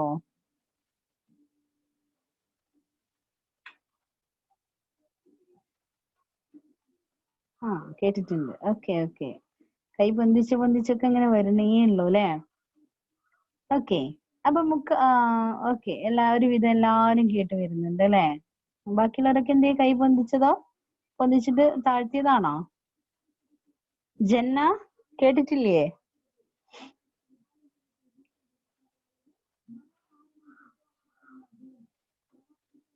ഓക്കെ. അപ്പൊ എന്താണ് മഹാഭാരത യുദ്ധം എന്ന് പറഞ്ഞാല്? ഒരു യുദ്ധം, പ്രത്യേകിച്ചൊന്നുമില്ല, മനസ്സിലായില്ലേ? പക്ഷെ ഈ മഹാഭാരത യുദ്ധം നടന്നതിന് ഒരു പ്രത്യേകത ഉണ്ട്. എന്താണ് മഹാഭാരത യുദ്ധം നടന്നതിനുള്ള പ്രത്യേകത? സാധാരണ നമുക്കറിയാം, രണ്ട് രാജ്യങ്ങൾ തമ്മിലാണ് എന്ത് നടക്കുക? യുദ്ധം നടക്കുക, അല്ലെ? രണ്ട് രാജ്യങ്ങൾ തമ്മിലാണ് യുദ്ധം നടക്കുക. പക്ഷെ ഇതൊരു രണ്ട് രാജ്യങ്ങൾ തമ്മിലാണോ യുദ്ധം നടന്നിട്ടുള്ളത്? രണ്ട് രാജ്യങ്ങളല്ല. ഒരു രാജ്യത്തിന് വേണ്ടിയിട്ട് നമ്മളിപ്പോ പിന്നെ ഒരു കുടുംബത്തിൽ നിന്ന് ഒരു എളാപ്പ മൂത്താപ്പ മക്കൾ എന്നൊക്കെ പറയില്ലേ, അല്ലേ? നമ്മളല്ലാതെ പറയുകയാണെങ്കിൽ വല്യച്ഛനും ചെറിയച്ഛനും ഒക്കെ തമ്മിലുള്ള മക്കളില്ലേ, അതായത് ഉപ്പാന്റെ ഏട്ടനും ഉപ്പാന്റെ അനിയനും ഒക്കെ തമ്മിൽ യുദ്ധം നടന്നാൽ എങ്ങനെ ഉണ്ടാവും? ഒരേ ഒരു തറവാടിന് വേണ്ടി എല്ലാരും കൂടി യുദ്ധം നടന്നാൽ എങ്ങനെ ഉണ്ടാവും? അവരും അവരുടെ മക്കളും, അതായത് നിങ്ങളെ ഉപ്പയും നിങ്ങളെ അച്ഛനും നിങ്ങളും, അപ്പുറത്ത് ഈ വല്യച്ഛനും കുട്ടികളും അല്ലെങ്കിൽ മൂത്താപ്പയും കുട്ടികളും തമ്മിലൊരു യുദ്ധം നടന്നാൽ എങ്ങനെ ഉണ്ടാവും? ഒരു തറവാടിന് വേണ്ടിയിട്ട്. അതിന്റെയൊക്കെ ചെറിയ ചെറിയ രൂപങ്ങളാണ് നമ്മൾ അവിടെയൊക്കെ ഇങ്ങനെ ഓരോരോ സ്ഥലങ്ങളിൽ സ്വത്തിനൊക്കെ വേണ്ടിയിട്ട് നമ്മൾ കാണുന്ന തർക്കം എന്ന് പറയുന്നത്. നമ്മുടെ ഇടയിൽ അത് ചെറുതായിട്ട് പോകുന്നു. നമ്മുടെ ഈ ഒരു കഥയിൽ, നമ്മുടെ പുരാണ കഥയിൽ എന്തായിട്ട് മാറി? അത് വലിയൊരു യുദ്ധം തന്നെയായിട്ട് മാറുകയാണ്. അതിന്റെ ഇടയിലൊക്കെ കുറെ കാര്യങ്ങളുണ്ട്. എങ്ങനെ ഈ യുദ്ധത്തിന്റെ വക്കത്തെത്തി എന്നുള്ളതൊക്കെ വേറെ വിഷയം. നമ്മൾ അങ്ങോട്ടൊന്നും പോകേണ്ട കാര്യമില്ല. അപ്പോ ആരൊക്കെ തമ്മിലാണ് ഈ യുദ്ധം നടന്നത്? ഇതൊക്കെ നമുക്ക് ആൻസറിൽ ആവശ്യം വരുന്നതാണ് കേട്ടോ. ആരൊക്കെ തമ്മിലാണ് ഈ യുദ്ധം നടന്നത് പറയാൻ പറ്റുമോ? അഞ്ജന, ഹലോ, അഞ്ജന VP, ആരൊക്കെ തമ്മിലാണ് മഹാഭാരത യുദ്ധം നടന്നത് മോളെ? പഞ്ചപാണ്ഡവന്മാരും പഞ്ചപാണ്ഡവന്മാരും പിന്നെ ഭീഷ്മരോ? അവരുടെ സൈഡിന് പറയുന്ന പേരെന്താ? അതെനിക്കറിയില്ല. അറിയില്ല. ഓക്കെയാണ്, സംഭവം ഓക്കെയാണ്. അപ്പൊ പാണ്ഡവന്മാരും കൗരവർമാരും കേട്ടോ. കൗരവനാണ് കേട്ടോ, കൗരവ് പട. ഓക്കെ, അഞ്ജന കേൾക്കുന്നുണ്ടോ? പാണ്ഡവന്മാരും കൗരവന്മാരും തമ്മിൽ നടന്നിട്ടുള്ള യുദ്ധമാണ് എന്തെന്ന് പറയുന്നത്? മഹാഭാരത യുദ്ധം എന്ന് പറയുന്നത്. ഓക്കെ. അപ്പൊ അഞ്ജന മൈക്ക് ഓഫ് ചെയ്തു കേട്ടോ. പാണ്ഡവർ എന്ന് പറയുന്നത്, ഇപ്പൊ നേരത്തെ നമ്മുടെ അഞ്ജനക്കുട്ടി പറഞ്ഞു പഞ്ചപാണ്ഡവർ എന്ന് പറഞ്ഞു. എന്താ പഞ്ചപാണ്ഡവർ എന്ന് പറഞ്ഞാൽ? 5 ആളുകളാണ് കേട്ടോ. പഞ്ചപാണ്ഡവർ എന്ന് പറഞ്ഞാല് 5 ആളുകളാണ്. ഈ 5 ആളുകളുടെ പേര് പറയാൻ പറ്റുമായിരിക്കെങ്കിലും? ചൈത്ര,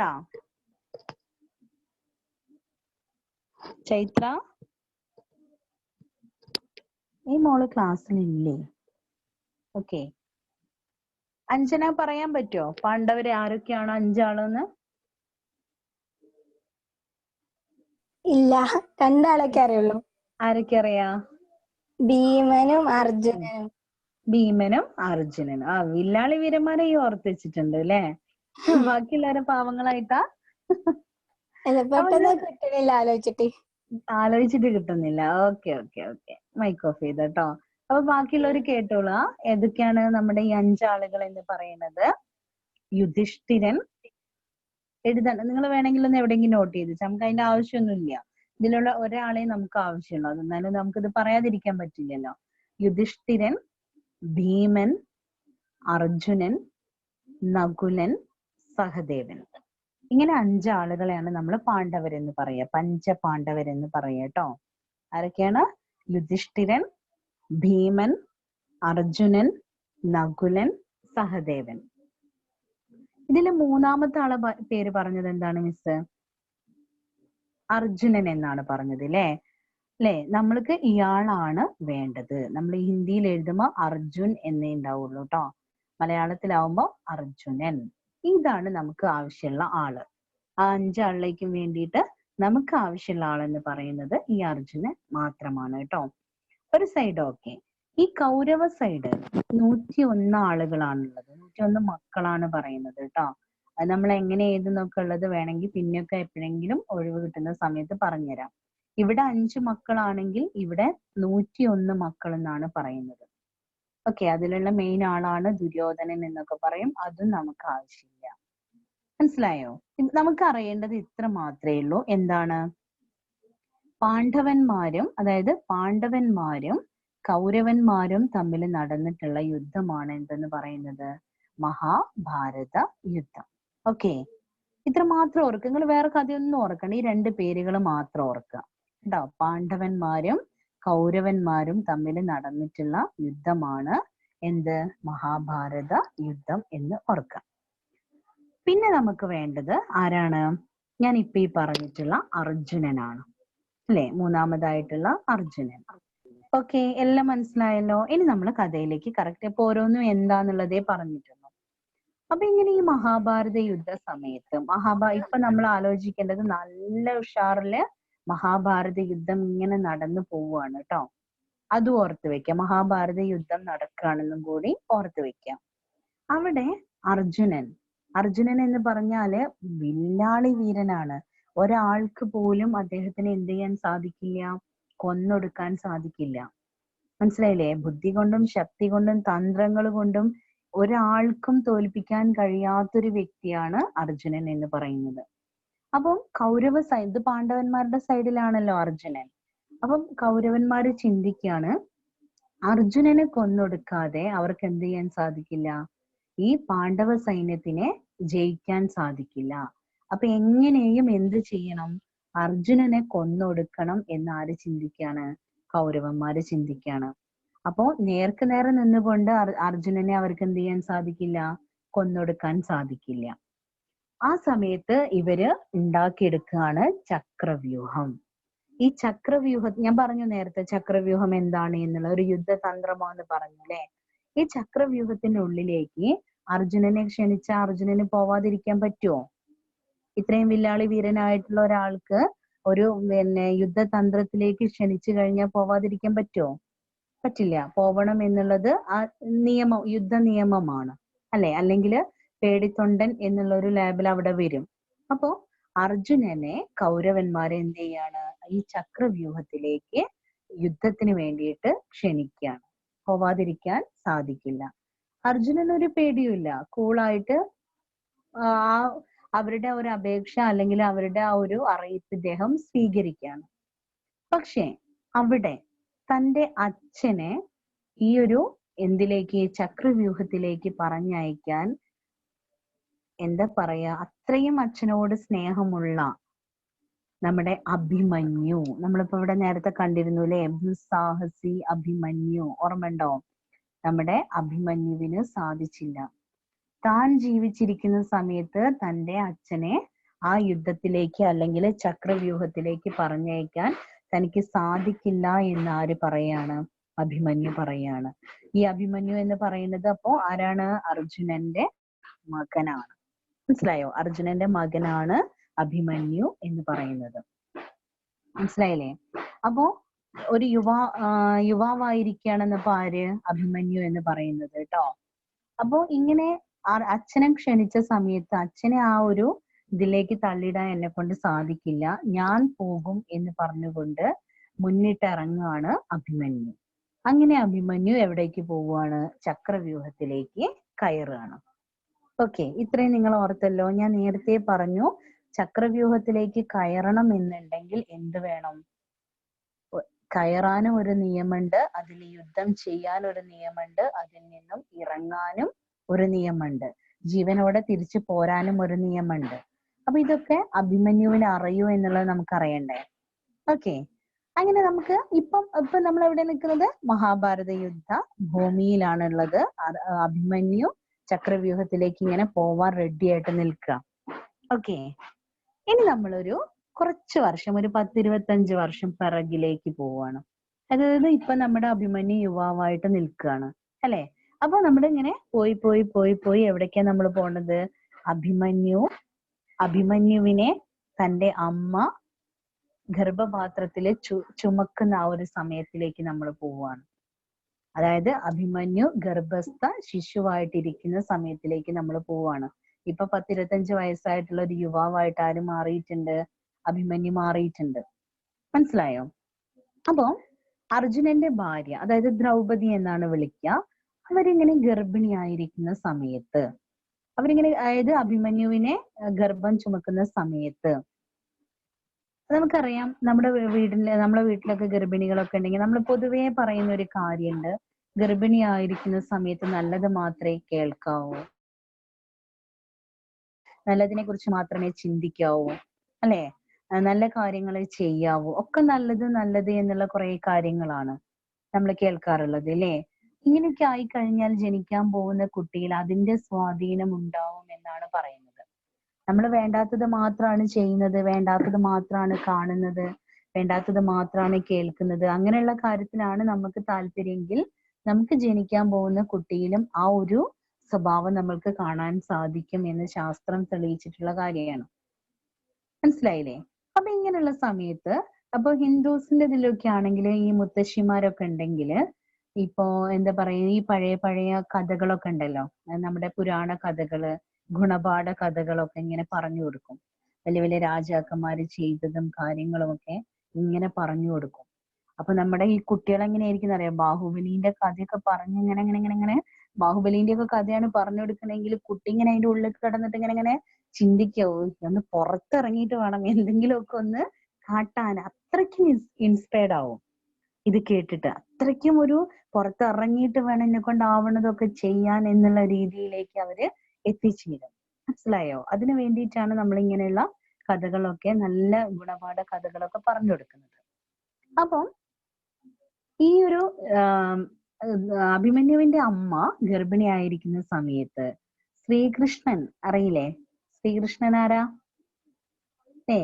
ആരാ എന്താന്നൊന്നും നിങ്ങൾ അറിയേണ്ട. മയിൽപ്പീലിയൊക്കെ ചൂടി ഒരു ഒടക്കോയിലൊക്കെ വായിച്ച് മഞ്ഞ വസ്ത്രമൊക്കെ ഒരു നീല കളറിലൊക്കെ ഉള്ള മൂപ്പര്, അറിയില്ലേ? കൃഷ്ണൻ. ഓക്കെ, അപ്പം കൃഷ്ണന്റെ പെങ്ങളാണ് അഭിമന്യുവിന്റെ അമ്മ എന്ന് പറയുന്നത്. ഓക്കെ, കൃഷ്ണന്റെ പെങ്ങളായിട്ടാണ് അഭിമന്യുവിന്റെ അമ്മ വരുന്നത്. അപ്പോ ഈ പെങ്ങൾക്ക് കഥ പറഞ്ഞു കൊടുക്കേണ്ട ഡ്യൂട്ടി ആർക്കായിരുന്നു ഉണ്ടായിരുന്നത്? ശ്രീകൃഷ്ണനായിരുന്നു. അപ്പൊ ശ്രീകൃഷ്ണൻ എന്ത് ചെയ്യും? ഓരോരോ കഥകൾ ഇങ്ങനെ തന്റെ പെങ്ങൾക്ക് ഇങ്ങനെ കേൾപ്പിച്ചു കൊടുക്കും. ശരിക്കും അത് പെങ്ങളാണോ കേൾക്കുന്നത്? പെങ്ങളെക്കാട്ടിലുപരി ആ ഗർഭസ്ഥ ശിശുവാണ് അത് കേൾക്കുന്നത്. നമുക്കറിയാം, ശാസ്ത്രം തെളിയിച്ചിട്ടുള്ള കാര്യമാണ്, അല്ലെ? കുറച്ച് മാസങ്ങൾ, ഒരു 2-3-4 മാസങ്ങളൊക്കെ കഴിഞ്ഞാല് ഇവിടെ നടക്കുന്ന ഓരോ കാര്യവും എന്താ പറയാ, ഒപ്പിയെടുക്കാനുള്ള കഴിവ് ആ കുട്ടികൾക്ക് ഉണ്ടാവും എന്നാണ് പറയുന്നത് കേട്ടോ. അങ്ങനെ റെക്കോർഡ് സിസ്റ്റം ഏറ്റവും നല്ല രീതിയിൽ വർക്ക് ചെയ്യുന്നത് ആ ഒരു ടൈമിലാണ്. അത് റെക്കോർഡ് ചെയ്ത് വെക്കാൻ അവരെ കൊണ്ട് സാധിക്കും എന്ന് പറയുന്നുണ്ട്. അപ്പൊ അങ്ങനെ കൃഷ്ണൻ ഓരോരോ കഥകൾ പറഞ്ഞു കൊടുത്തു. ഒരു ദിവസം അദ്ദേഹം എത്തിയത് എവിടെയാണ്? ഏത് കഥയിലാണ് എത്തിയ? കഥ എന്ന് പറഞ്ഞാൽ ഈ ചക്രവ്യൂഹത്തിന്റെ കഥയാണ്. ഈ ചക്രവ്യൂഹത്തിന്റെ കഥ പറഞ്ഞു കൊടുത്ത് അതിലേക്ക് കയറേണ്ടത് വരെ എത്തി. മനസ്സിലായില്ലേ? ചക്രവ്യൂഹത്തില് എന്താണ് ചക്രവ്യൂഹം, ഒരു യുദ്ധത്തിൽ അതെങ്ങനെയാണ് പ്രയോഗിക്കുക എന്നൊക്കെ പറഞ്ഞ് ആ ചക്രവ്യൂഹത്തിലേക്ക് എങ്ങനെ കയറണം, അതിൽ നിന്ന് എങ്ങനെ യുദ്ധം ചെയ്യണം എന്നുള്ളത് പറഞ്ഞു കൊടുത്തു. അത്രയും വരെയായിട്ട് കൃഷ്ണൻ വെറുതെ ഒന്ന് സ്വന്തം പെങ്ങളെ നോക്കിയ സമയത്ത് പെങ്ങള് നല്ല കൂർക്കം വലിയ, അതായത് ദ്രൗപദി എന്തായിട്ടുണ്ട്? ഉറങ്ങിപ്പോയിട്ടുണ്ടായിരുന്നു. അപ്പൊ കൃഷ്ണൻ എന്ത് വിചാരിച്ചു? ഞാൻ ആർക്കാ ഇപ്പൊ ഈ കഥ പറയണത്? ഉറങ്ങല്ലേ, ഞാൻ ആർക്കാണ് ഈ കഥ പറയണത് എന്ന് വിചാരിച്ചുകൊണ്ട് കൃഷ്ണൻ എന്ത് ചെയ്തു? ആ സമയത്ത് അവിടെ ആ കഥ സ്റ്റോപ്പ് ചെയ്തു. മനസ്സിലായില്ലേ? ഇനി പിന്നെ പറഞ്ഞു കൊടുക്കാം എന്നുള്ള രീതിയിൽ ആ കഥ അവിടെ സ്റ്റോപ്പ് ചെയ്യാണ് ചെയ്തത്. അതോടുകൂടി പക്ഷെ മാമ നിങ്ങള് പറഞ്ഞോളി, ഞാൻ ഇവിടെ കേൾക്കാനുണ്ട് എന്ന് പറഞ്ഞുകൊണ്ട് ദ്രൗപദിക്ക് ഉള്ളിൽ ഒരാളുണ്ടായിരുന്നു. പക്ഷെ അത് എന്തോ കാരണം കൊണ്ട് കൃഷ്ണന് മനസ്സിലാക്കാൻ ഒരു പക്ഷെ അതിനായിരിക്കാം എന്ത് പറയാ, നമ്മൾ വിധി, യോഗം എന്നൊക്കെ പറയാ അല്ലെ. പിന്നെ അഭിമന്യു ജനിച്ചു വരുന്നത് വരെ, ജനിച്ചു കഴിഞ്ഞിട്ട് ഇത്ര വയസ്സായിട്ടും ആ കഥയുടെ ബാക്കി പൂർത്തീകരിക്കാൻ ആർക്ക് സാധിച്ചിട്ടുണ്ടായിരുന്നില്ല? കൃഷ്ണന് സാധിച്ചിട്ടുണ്ടായിരുന്നില്ല. അപ്പൊ ശാസ്ത്രപ്രകാരം എന്താണ്? നമ്മുടെ അഭിമന്യുവിന് എന്താണ്? നമ്മുടെ ചക്രവ്യൂഹത്തിലേക്ക് കയറാനും അതിൽ എങ്ങനെ യുദ്ധം ചെയ്യണമെന്നും അഭിമന്യുവിന് ഇപ്പോ അറിയാം. പക്ഷെ ഒരു കാര്യം അഭിമന്യുവിന് അറിയില്ല, എന്ത്? അതിൽ നിന്നും എങ്ങനെ ജീവനും കൊണ്ട് പുറത്തേക്ക് രക്ഷപ്പെടാം. ഓക്കെ, ഇതറിയില്ല. മനസ്സിലായോ? അപ്പൊ ഇനി നമ്മൾ അത് കഴിഞ്ഞു, ആ ഒരു കഥ കഴിഞ്ഞു. പിന്നെയും നമ്മൾ എങ്ങോട്ട് വരികയാണ്? മഹാഭാരത യുദ്ധത്തിലേക്ക് വരികയാണ് കേട്ടോ. അങ്ങനെ മഹാഭാരത യുദ്ധത്തില് അർജുനന് വന്ന ക്ഷണം അഭിമന്യു സ്വീകരിക്കുകയും അയാള് എങ്ങോട്ട് പോവുകയും ചെയ്യാണ്? ഈ ചക്രവ്യൂഹത്തിലേക്ക് പോവുകയും അവിടെ നിന്ന് എന്താ പറയാ, നല്ലൊരു പോരാളിയെ പോലെ, നമുക്കറിയാം അഭിമന്യുവിന് അതിനുള്ളിലേക്ക് കയറാനും അതിനുള്ളില് യുദ്ധം ചെയ്യാനും മാത്രമേ സാധിക്കുള്ളൂ. ജീവനും കൊണ്ട് രക്ഷപ്പെടാനുള്ള കഴിവ് ആർക്കില്ല? അഭിമന്യുവിനില്ല. കാരണം അതിന്റെ നിയമം അഭിമന്യുവിന് അറിയില്ല, അത് പഠിച്ചിട്ടില്ല. ഓക്കെ, അപ്പം അതിനുള്ളിലേക്ക് പോവുകയും മരണം വരെ ഒരു പോരാളിയെ പോലെ നല്ല പോരാളിയായിട്ട് മാറുകയും അവസാനം അതിൻ്റെ ഉള്ളില് മരിച്ചു വീഴുകയും ചെയ്യാണ്. ഓക്കെ, ആ മരിച്ചു വീഴുന്ന സമയത്ത്, അല്ലെങ്കിൽ ആ മരിച്ചു വീഴുന്നത് വരെ, അവസാനമൊക്കെ ആയപ്പോഴത്തേക്കും നമ്മുടെ അഭിമന്യു എന്തായി പോകുന്നുണ്ട്? അഭിമന്യുവിന്റെ കയ്യില് ഒരായുധങ്ങളൊന്നും ഇല്ലാതെയായിട്ട് മാറി പോകുന്നുണ്ട്. മനസ്സിലായില്ലേ? ആയുധങ്ങളൊന്നും അദ്ദേഹത്തിന്റെ കയ്യിലില്ല. അങ്ങനെ ആ ആയുധങ്ങളൊന്നും ഇല്ലാത്ത സമയത്താണ് ഇദ്ദേഹത്തിനെ ശത്രുപക്ഷം വധിക്കുന്നത്. അപ്പോ തന്റെ കയ്യിൽ ഒന്നുമില്ല, തടുത്ത് നിർത്താനൊന്നുമില്ല, അങ്ങോട്ട് പ്രയോഗിക്കാനൊന്നുമില്ല. അപ്പൊ ആ സമയത്ത് ആ യുദ്ധക്കളത്തില് അദ്ദേഹത്തിനെ സഹായിക്കാൻ ഒരാൾ മാത്രമേ ഉണ്ടായിരുന്നുള്ളൂ. ആ ഒരാളാണ് നമ്മൾ ഈ കാണുന്ന എന്തെന്ന് പറയുന്നത്? ഈ പൊട്ടിയ ചക്രം എന്ന് പറയുന്നത്. ഇത് നിങ്ങൾ കണ്ടിട്ടില്ലേ? രഥത്തിന്റെ പൊട്ടിയ ചക്രമാണ്. രഥത്തിന്റെ മരത്തിന്റെ ചക്രം ഇങ്ങനെ കാണാറില്ലേ? കുതിരയൊക്കെ ഇങ്ങനെ വലിച്ചു കൊണ്ടുപോകുന്ന തേര്, രഥം എന്നൊക്കെ കേട്ടിട്ടില്ലേ? അതിന്റെ ചക്രമാണിത്. അതിന്റെ ഉള്ളിൽ ഈ യുദ്ധത്തിന്റെ സമയത്ത് ആക്രമണം കൊണ്ട് പൊട്ടിപ്പോയതാണ് ഈ രഥത്തിന്റെ ചക്രം.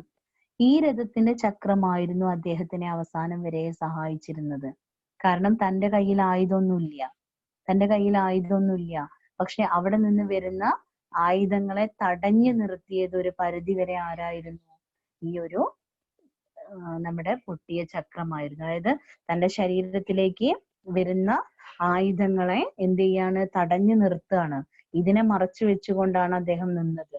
അപ്പൊ വരുന്ന അമ്പൊക്കെ എന്ത് ചെയ്യും? ഈ ഒരു പൊട്ടിയ ചക്രത്തിന്റെ മുകളിൽ വന്നിങ്ങനെ തറഞ്ഞു നിൽക്കും. അതിന് ഒരു പരിധി ഇല്ലേ? അല്ലേ? ഒരു മരക്കഷ്ണങ്ങളല്ല, മരമല്ലേ? അപ്പോ അതും കഴിഞ്ഞ് തകർന്നിട്ടാണ് ഇദ്ദേഹത്തിന്റെ ശരീരത്തിലേക്ക് അമ്പ് വരുന്നത്.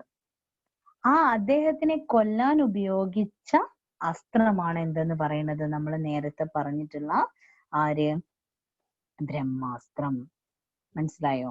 അദ്ദേഹത്തിനെ കൊല്ലാൻ ഉപയോഗിച്ചിട്ടുള്ള അസ്ത്രത്തിന്റെ പേരാണ് ബ്രഹ്മാസ്ത്രം. നിങ്ങൾ ആലോചിച്ച് നോക്കി, ഇവിടേക്കാണ് നമ്മൾ ചിന്തിക്കേണ്ടത്. ഞാൻ നേരത്തെ പറഞ്ഞു, അങ്ങനെ ഇങ്ങനെയും ചെറിയ കാര്യങ്ങൾക്കൊന്നും ഈ ബ്രഹ്മാസ്ത്രം ഉപയോഗിക്കില്ല, അല്ലേ? അത്രയ്ക്കും എന്താ പറയാ, ലാസ്റ്റ് ഘട്ടത്തിൽ മാത്രമേ നമ്മൾ ആരെ ഉപയോഗിക്കുള്ളൂ? ഈ ബ്രഹ്മാസ്ത്രത്തിനെ ഉപയോഗിക്കുള്ളൂ. കാരണം നമ്മൾ ഒന്നിനെന്ന് വിചാരിക്കും, പക്ഷെ ചിലപ്പം അതിന്റെ ചുറ്റുവട്ടത്തുള്ള എല്ലാം നശിപ്പിക്കാൻ ഈ ബ്രഹ്മാസ്ത്രത്തിന് കഴിയും. ഓക്കെ, അപ്പൊ ഇവിടെ നിങ്ങൾ ആലോചിച്ച് നോക്കി, എത്രങ്ങാനും കഴിവ് നമ്മുടെ അഭിമന്യുവിന് ഉണ്ടായിരിക്കും. ഒറ്റയ്ക്ക് നിന്ന് ആയുധമില്ലാതെ കൂടി പോരാടുന്ന സമയത്തും അദ്ദേഹം എത്രത്തോളം വില്ലാളി വീരനാവും എന്നുള്ളത് നിങ്ങൾ ചിന്തിക്കുക.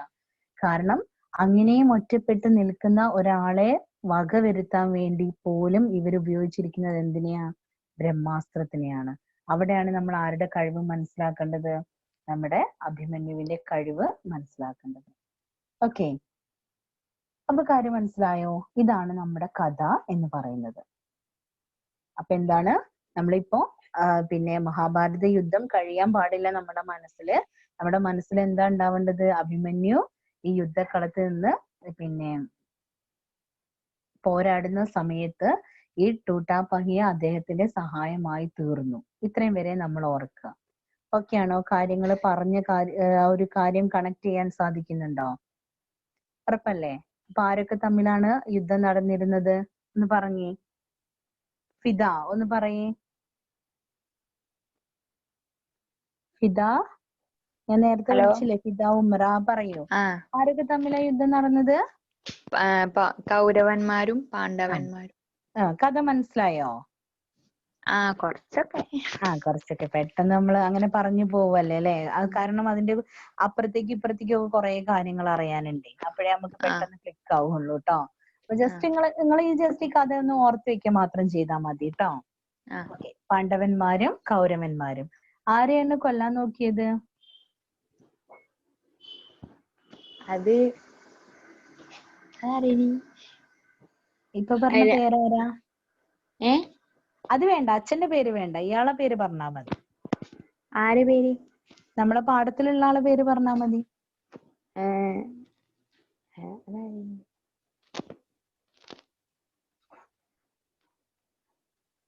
അർജുനനെയാണോ അഭിമന്യുവിനെയാണോ? അർജുനൻ. അഭിമന്യു. അഭിമന്യുവിനെ അല്ലെ? അഭിമന്യുവിനെ ഏത് ആയുധം വെച്ചിട്ടാ കൊന്നത്? അമ്പ്. ഏതമ്പാ? നമ്മുടെ പേര് പഠിച്ചില്ല ഇതിന്. പേര് ഇത് ശ്രദ്ധിച്ചില്ലേ കഥ? കുറച്ചൊക്കെ. നമ്മൾ ഇതിലുള്ളതല്ലേ ബ്രഹ്മാസ്ത്രം? എത്ര വട്ടം പറഞ്ഞതാ അല്ലേ? ഇയാളെന്നെയല്ലേ പറഞ്ഞത്? ബ്രഹ്മാസ്ത്രം കേട്ടോ. ബ്രഹ്മാസ്ത്രം കൊണ്ടാണ് അഭിമന്യുവിനെ വധിക്കാൻ വേണ്ടി നോക്കിയത് കേട്ടോ, വധിച്ചത്. ഓക്കെ. അപ്പൊ ഏകദേശം ഈ ഒരു കഥേന്റെ റൂട്ട് ഒന്ന് ഓർത്ത് വെച്ചാ മതി കേട്ടോ. ഓക്കെ. അപ്പൊ അഭിമന്യുവിനെ യുദ്ധത്തിലേക്ക് കൗരവന്മാര് ക്ഷണിച്ചു. അവിടെ അദ്ദേഹത്തിനെ ചതിയിലൂടെ ബ്രഹ്മാസ്ത്രം കൊണ്ട് അവരെന്ത് ചെയ്യാണ്? കൊന്നൊടുക്കാണ് ചെയ്യുന്നത് കേട്ടോ. ഓക്കെ. ഇനി നമുക്ക് ഓക്കെ, മൈക്ക് ഓഫ് ചെയ്ത് നമ്മള്. ഇനി നമുക്ക് ഈ കവിതയിലേക്ക് കടന്നൂടെ? ഏകദേശം ധാരണ നിങ്ങൾക്ക് മനസ്സിലേക്ക് കിട്ടി. ഇനി നമുക്ക് ഈ കവിതയിലേക്ക് കടക്കാണ് കേട്ടോ. അപ്പൊ ഓർക്കുക, ടൂട്ടാ പഹിയ എന്ന് പറഞ്ഞാൽ പൊട്ടിയ ചക്രമാണ്. ആ പൊട്ടിയ ചക്രം എന്താണ് എന്നുള്ളത് ഇപ്പൊ നിങ്ങൾക്ക് മനസ്സിലായല്ലോ. എന്തുകൊണ്ടായിരിക്കാം പൊട്ടിയ ചക്രം എന്ന് പറയുന്നത്? ഇനിയാണ് നിങ്ങൾ ചിന്തിക്കേണ്ടത്. ഇപ്പൊ മഹാഭാരത യുദ്ധം പറഞ്ഞു, ചക്രവ്യൂഹം പറഞ്ഞു, അഭിമന്യു പറഞ്ഞു, ബ്രഹ്മാസ്ത്രം പറഞ്ഞു, അല്ലേ? ഇതൊക്കെ ഇപ്പോ നമ്മുടെ ഇന്നത്തെ കാലഘട്ടമായിട്ട് എന്താണ് ബന്ധം? അല്ലെങ്കിൽ ഇന്നത്തെ കാലഘട്ടത്തിൽ എന്ത് പ്രശ്നങ്ങളാണ് അദ്ദേഹം ഇതിലൂടെ പറയുന്നത്? അതിനെക്കുറിച്ച് ചിന്തിക്കേണ്ടത്. ആ കഥയ്ക്ക് പിറകിൽ പോകരുത് കേട്ടോ.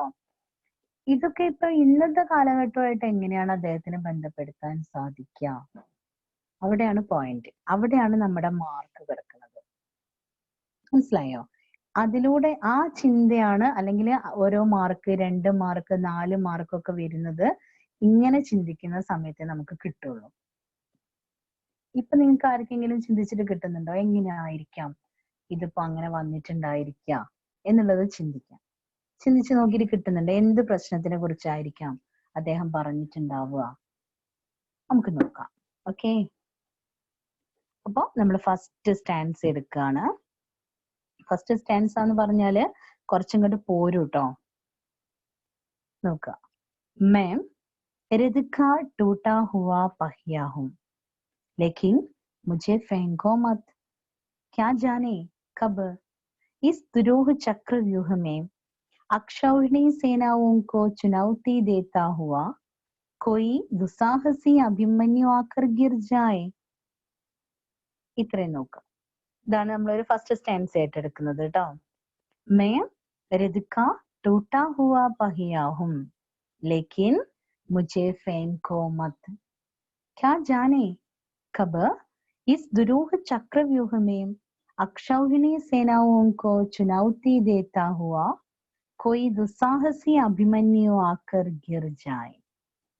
मैम എന്ന് പറഞ്ഞാൽ എന്താ അർത്ഥം? ഞാൻ അല്ലേ? രതിക്ക ടൂട്ട ഹുവ പഹിയാഹും.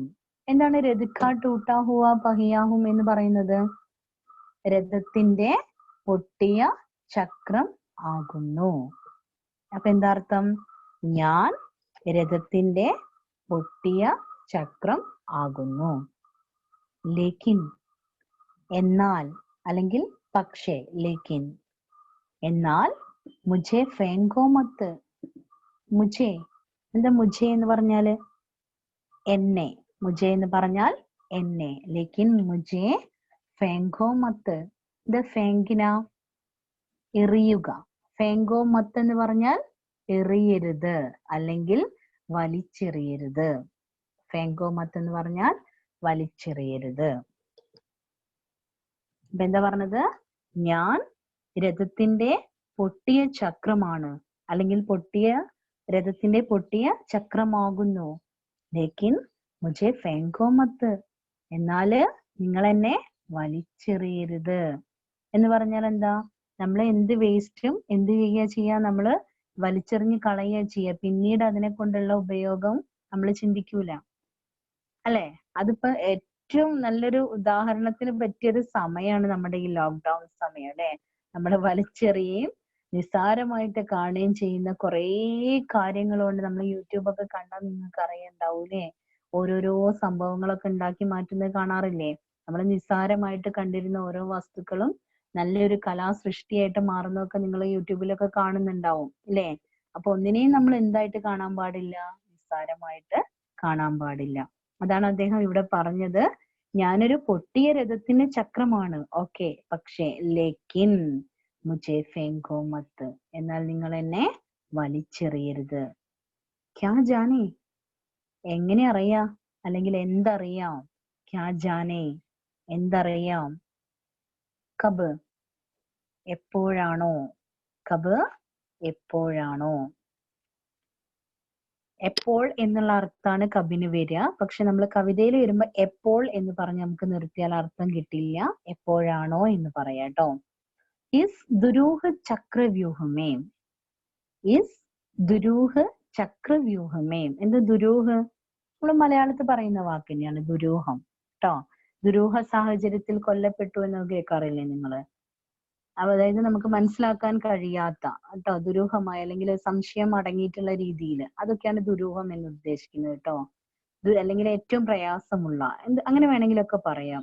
ദുരൂഹ ചക്രവ്യൂഹമേ. ഈ ദുരൂഹമായ ചക്രവ്യൂഹത്തിൽ, ചക്രവ്യൂഹം എന്ന് പറഞ്ഞാൽ അറിയാലോ അല്ലേ? അക്ഷൗഹിണി സേനാവോങ്കോ ചുനൗത്തി ദേത്താ ഹുവാ. അക്ഷൗഹിണി സൈന്യത്തിനെ ചുനൗത്തി ദേത്താ ഹുവാ. ചുനൗത്തി വെല്ലുവിളി. ചുനൗത്തി എന്ന് പറഞ്ഞാല് വെല്ലുവിളി. ദേത്താ ഹുവ നൽകിക്കൊണ്ട്. ചുനൗത്തി എന്ന് പറഞ്ഞാൽ വെല്ലുവിളി, ദേത്താ ഹുവ എന്ന് പറഞ്ഞാൽ നൽകിക്കൊണ്ട്. അപ്പോ അക്ഷൗഹിണി സേനാവോ. അക്ഷൗഹിണി സേന എന്ന് പറഞ്ഞാൽ അറിയാലോ അല്ലെ? നമ്മൾ ഓരോരോ കണക്ക് പ്രകാരം സൈന്യത്തിനെ ഒരു പ്രത്യേക രീതിയിൽ നിർത്തുന്ന സൈന്യത്തിന് പറയുന്ന പേരാണ് അക്ഷൗഹിണി സേന എന്ന് പറയുന്നത് കേട്ടോ. അതിന് എണ്ണങ്ങളൊക്കെ മിസ് പറഞ്ഞത് ഓർമ്മയില്ലേ? ആ ഒരു കണക്ക് പ്രകാരം സൈന്യത്തിനെ വിന്യസിക്കുന്നതിനാണ് അക്ഷൗഹിണി സൈന്യം അല്ലെങ്കിൽ സേന എന്ന് പറയട്ടോ. അത്രയുമുള്ള ആ സൈന്യത്തിന് ചുനൗത്തി ദേത്താ ഹുവ, വെല്ലുവിളി നൽകിക്കൊണ്ട് അല്ലെങ്കിൽ വെല്ലുവിളിച്ചുകൊണ്ട്. കൊയ് ഏതെങ്കിലും, കൊയ് ഏതെങ്കിലും, ദുസ്സാഹസി അഭിമന്യു. എന്താണ് ദുസ്സാഹസി എന്ന് പറഞ്ഞാല്? ദുസ്സാഹസം എന്ന് പറഞ്ഞാൽ നമ്മൾ അറിഞ്ഞുകൊണ്ട് ആപത്തിലേക്ക് ചെന്ന് ചാടുന്നതാണ് ദുസ്സാഹസി. ഫോർ എക്സാമ്പിൾ മിസ് പറയാം.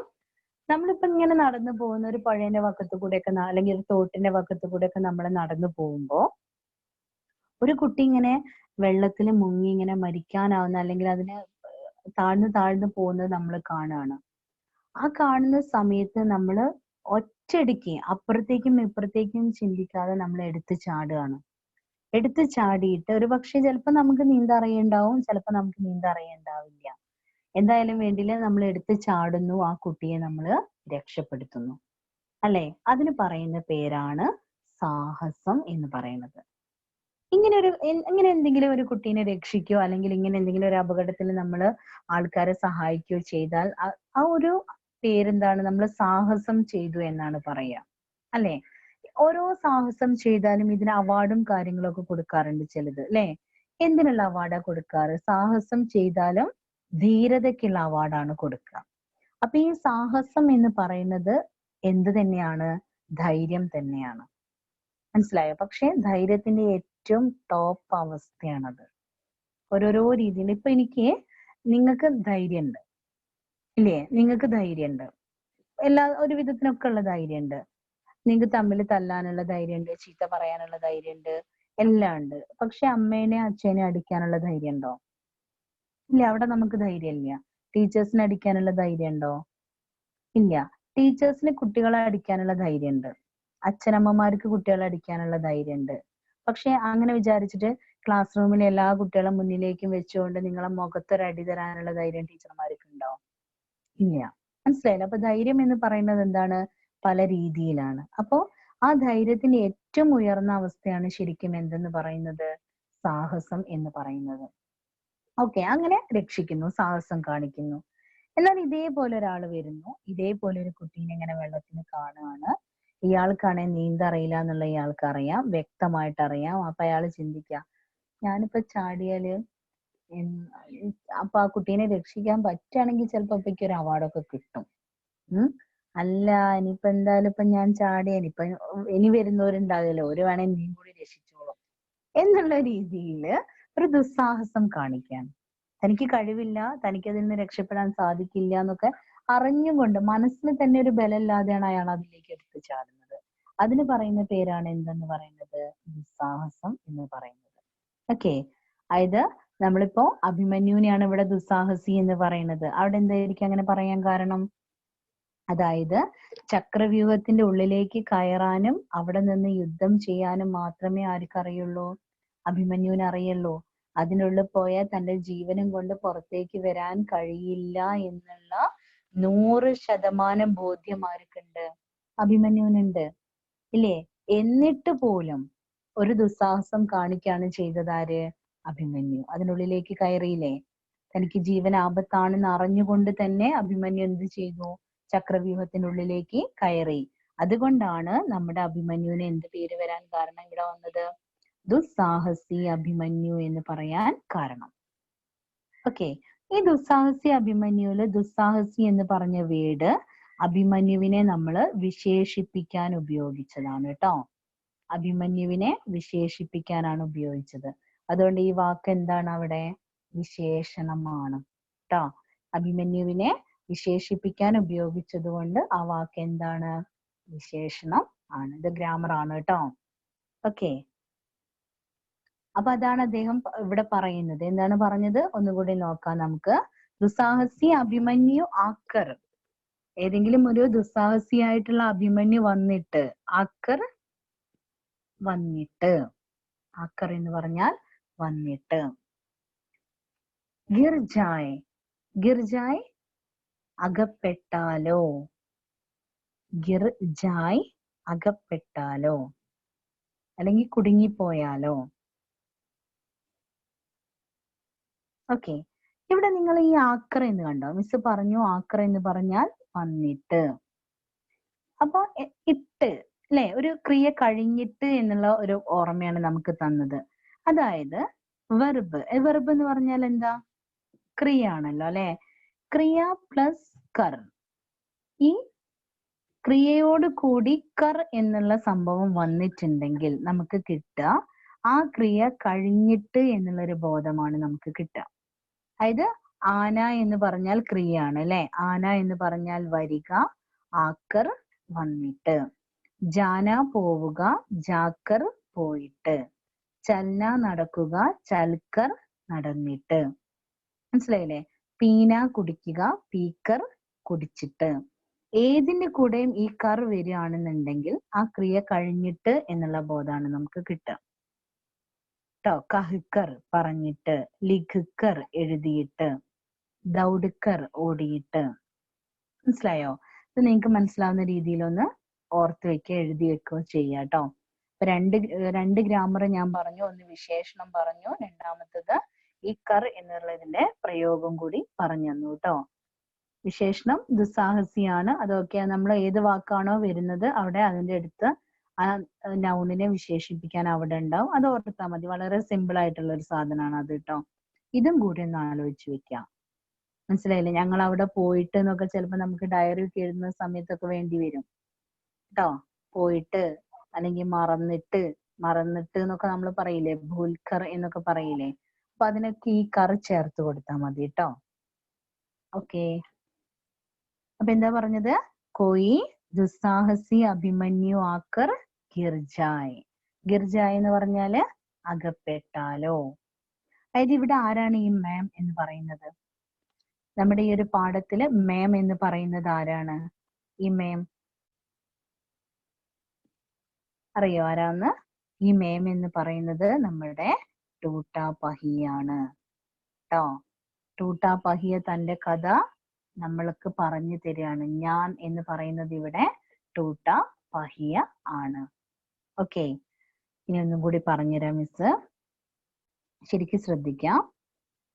മേം ഞാൻ രഥക ടൂട്ടാ ഹുവ പഹിയാഹും, രഥത്തിന്റെ പൊട്ടിയ ചക്രം ആകുന്നു. ലേക്കിൻ മുജെ ഫേങ്കോ മത്ത്, എന്നാൽ എന്നെ നിങ്ങൾ വലിച്ചെറിയരുത്. ക്യാ ജാനെ, എങ്ങനെ അറിയാം? കബ്, എപ്പോഴാണോ? ഇസ് ദുരൂഹ ചക്രവ്യൂഹമേ, ഈ ദുരൂഹമായ ചക്രവ്യൂഹത്തിൽ അക്ഷൗഹിണി സേനാവും കോ ചുനൗത്തി ദേത്താ ഹുവ, അക്ഷൗഹിണി സൈന്യത്തിന് വെല്ലുവിളി നൽകിക്കൊണ്ട് കൊയ് ദുസ്സാഹസി അഭിമന്യു ആക്കർ ഗിർജായ്, ഏതെങ്കിലും ഒരു ദുസ്സാഹസിയായിട്ടുള്ള അഭിമന്യു വന്ന് അകപ്പെട്ടാലോ. ആര് പറയാണ്? നമ്മുടെ ടൂട്ടാ പഹിയ പറയാണ്. അപ്പൊ ഇവിടെ എന്താ ഏതെങ്കിലും ഒരു അഭിമന്യു എന്ന് പറയാൻ കാരണം? നമ്മുടെ അഭിമന്യുവിൻ്റെത് കഴിഞ്ഞു, അഭിമന്യുവിൻ്റെത് കഴിഞ്ഞു. പിന്നെയും അവിടെ ആരുണ്ടെന്നാ പറയുന്നത്? ടൂട്ടാ പഹിയ ഉണ്ട്, പൊട്ടിയ കഷ്ണങ്ങളുണ്ട്. അപ്പൊ അത് എടുത്ത് കളയുന്ന സമയത്ത് അത് നമ്മളോട് പറയാണ്, നിങ്ങൾ എന്നെ എടുത്ത് കളയണ്ട. അത് അന്ന് അഭിമന്യു വന്ന് അകപ്പെട്ടതുപോലെ ഇനിയും ആളുകൾ വരാം. മനസ്സിലായോ? ഇനിയും ആളുകൾ വരാം, അവരെയും സഹായിക്കാൻ ഞാൻ ഇവിടെ നിന്നോട്ടെ. എന്നെ നിങ്ങൾ എന്ത് ചെയ്യണ്ട? ഉപേക്ഷിക്കണ്ട, അല്ലെങ്കിൽ എടുത്ത് വലിച്ചെറിഞ്ഞ് കളയണ്ട എന്ന് പറയാണ് നമ്മുടെ പൊട്ടിയ ചക്രം. ഓക്കെ, കൺഫ്യൂഷൻ ഉണ്ടോ? ഇതിങ്ങനെ ആ കഥയിലൂടെ മാത്രം ഓർക്കുക കേട്ടോ. ഒന്നുകൂടി മിസ് പറയാം.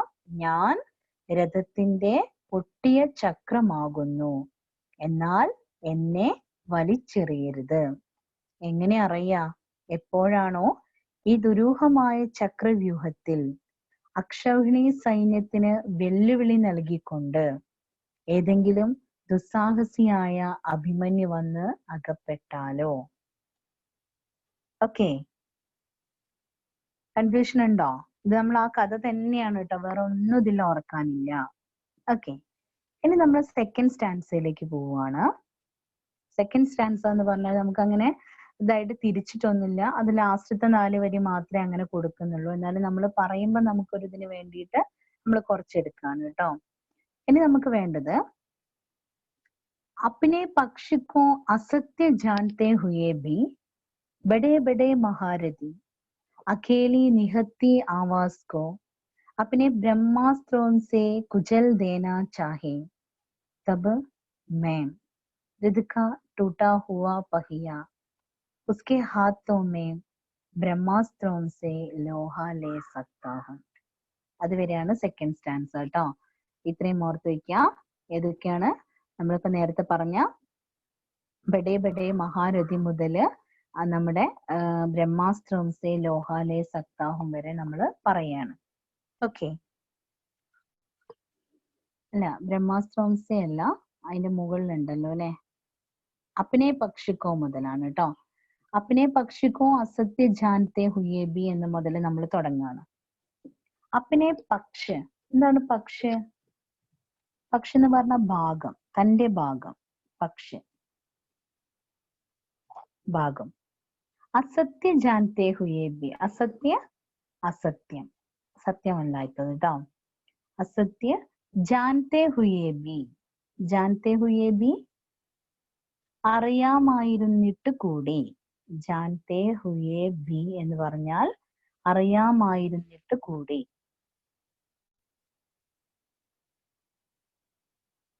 ബഡേ ബഡേ മഹാരഥി, ബഡേ ബഡേ മഹാരഥി എന്ന് പറഞ്ഞാല് ബഡേ ബഡേ വലിയ വലിയ, ബഡേ ബഡേ വലിയ വലിയ. മഹാരഥി എന്ന് പറഞ്ഞാൽ നേരത്തെ പറഞ്ഞു മഹാരാജാക്കന്മാരാണ് കേട്ടോ. ബഡേ ബഡേ മഹാരഥി, മഹാരാജാക്കന്മാർ. അക്കേലി നിഹത്തി ആവാസ് കോ, അക്കേലി ഒറ്റയ്ക്ക്, അക്കേലി. നിഹത്തി നിരായുധനായ, അതായത് ആയുധം കയ്യിലില്ലാത്ത, നിരായുധനായ.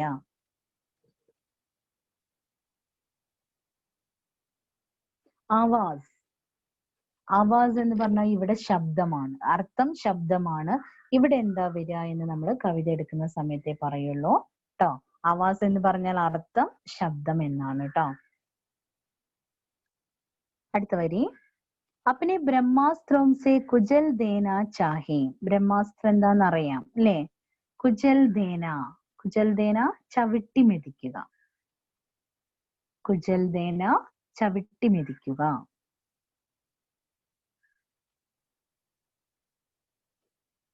ചാഹേം ആഗ്രഹിക്കുന്നു, ചാഹേം ആഗ്രഹിക്കുന്നു.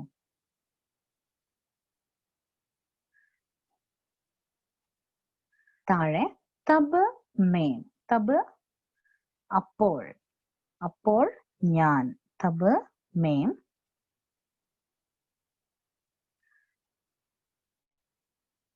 രഥ് കാ ടൂട്ടാ ഹുവാ പഹിയ ഉസ്കെ ഹാത്തോ മേം, ഉസ്കെ അവന്റെ, അവന്റെ പറയുന്നത് ആരുടെ അവിടെ? അഭിമന്യുവിന്റെ ആണ് കേട്ടോ. ഉസ്കെ എന്ന് പറഞ്ഞാൽ അവിടെ അഭിമന്യുവിന്റെ, അവന്റെ എന്നാണ് അർത്ഥം കേട്ടോ.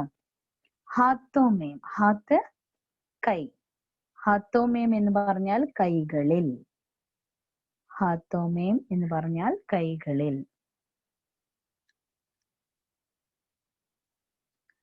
ബ്രഹ്മാസ്ത്രം സെ ലോഹാ ലേ സക്താ ഹൂം. എന്താ ലോഹാലേന?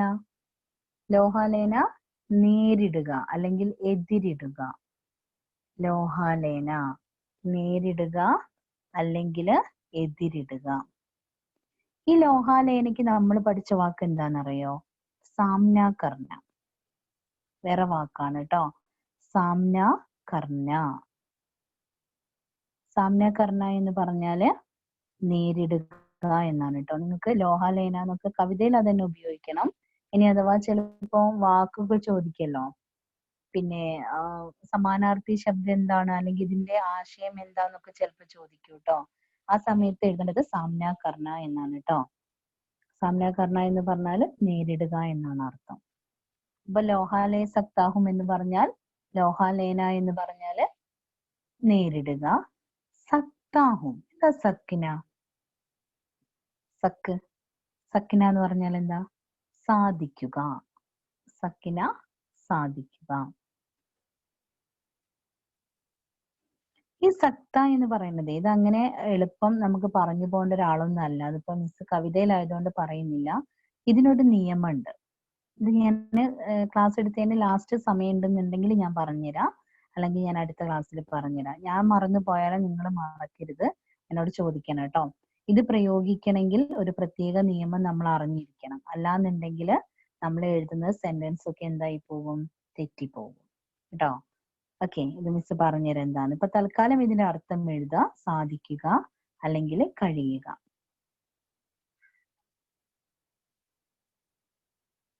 ഓക്കെ, അപ്പൊ ഇത്രയാണ് നമ്മൾ സെക്കൻഡ് ആയിട്ട് പറയുന്നത് കേട്ടോ. നോക്കാം, അർത്ഥം അതിലുണ്ട്, അതുകൊണ്ട് ശരിക്ക് ശ്രദ്ധിക്കണം. നമ്മൾ ഞാൻ പറയുന്ന സമയത്ത് ആ അർത്ഥം വെച്ചിട്ട് ഇങ്ങനെ നോക്കണം കേട്ടോ. അപ്പനെ പക്ഷിക്കോ അസത്യ ജാനത്തെ ഹുയേ ബി. തങ്ങളുടെ ഭാഗം അസത്യമാണെന്ന് അറിയാമായിരുന്നിട്ട് കൂടി. ആരുടെ ഭാഗമായിരിക്കും ഇത്? ഒന്ന് പറഞ്ഞേ, ആരുടെ ഭാഗമായിരിക്കും? ആരുടെ ഭാഗമായിരിക്കും അസത്യം എന്ന് പറയാൻ കാരണം? നിങ്ങൾ ആരും ഇതുവരെ കൈ താഴ്ത്തിയിട്ടില്ല? കൈ താഴ്ത്തണം കേട്ടോ എല്ലാരും. നേരത്തെ പൊന്തിക്കാൻ പറഞ്ഞിട്ട് ഇപ്പോഴും കൈ പൊന്തിച്ചു തന്നെയാ. ഓക്കെ, ഹസ്ന, ഹസ്ന എന്ന് പറഞ്ഞേ, ഇവിടെ ആരുടെ ഭാഗമാണ് നമ്മൾ പറയുന്നത് അസത്യം എന്ന്? ഹസ്ന, ആരുടെ ഭാഗമാണ് ഇവിടെ അസത്യം എന്ന് പറയുന്നത്? അഭിമന്യുവിന്റെ ഭാഗമാണോ അഭിമന്യുവിനെ കൊല്ലാൻ വരുന്നവരുടെ ഭാഗമാണോ? കൊല്ലാൻ വരുന്നൊരു ഭാഗം. എന്തായിരിക്കും അങ്ങനെ പറയാൻ കാരണം?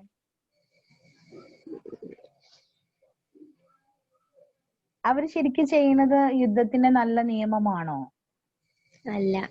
അല്ല അല്ലെ? ചതിയിലൂടെ ആരെ കൊല്ലാണ്? അഭിമന്യുവിനെ കൊല്ലാണ്. അപ്പൊ അവർക്ക് അറിയാം തങ്ങളുടെ ഭാഗം എന്താണ്?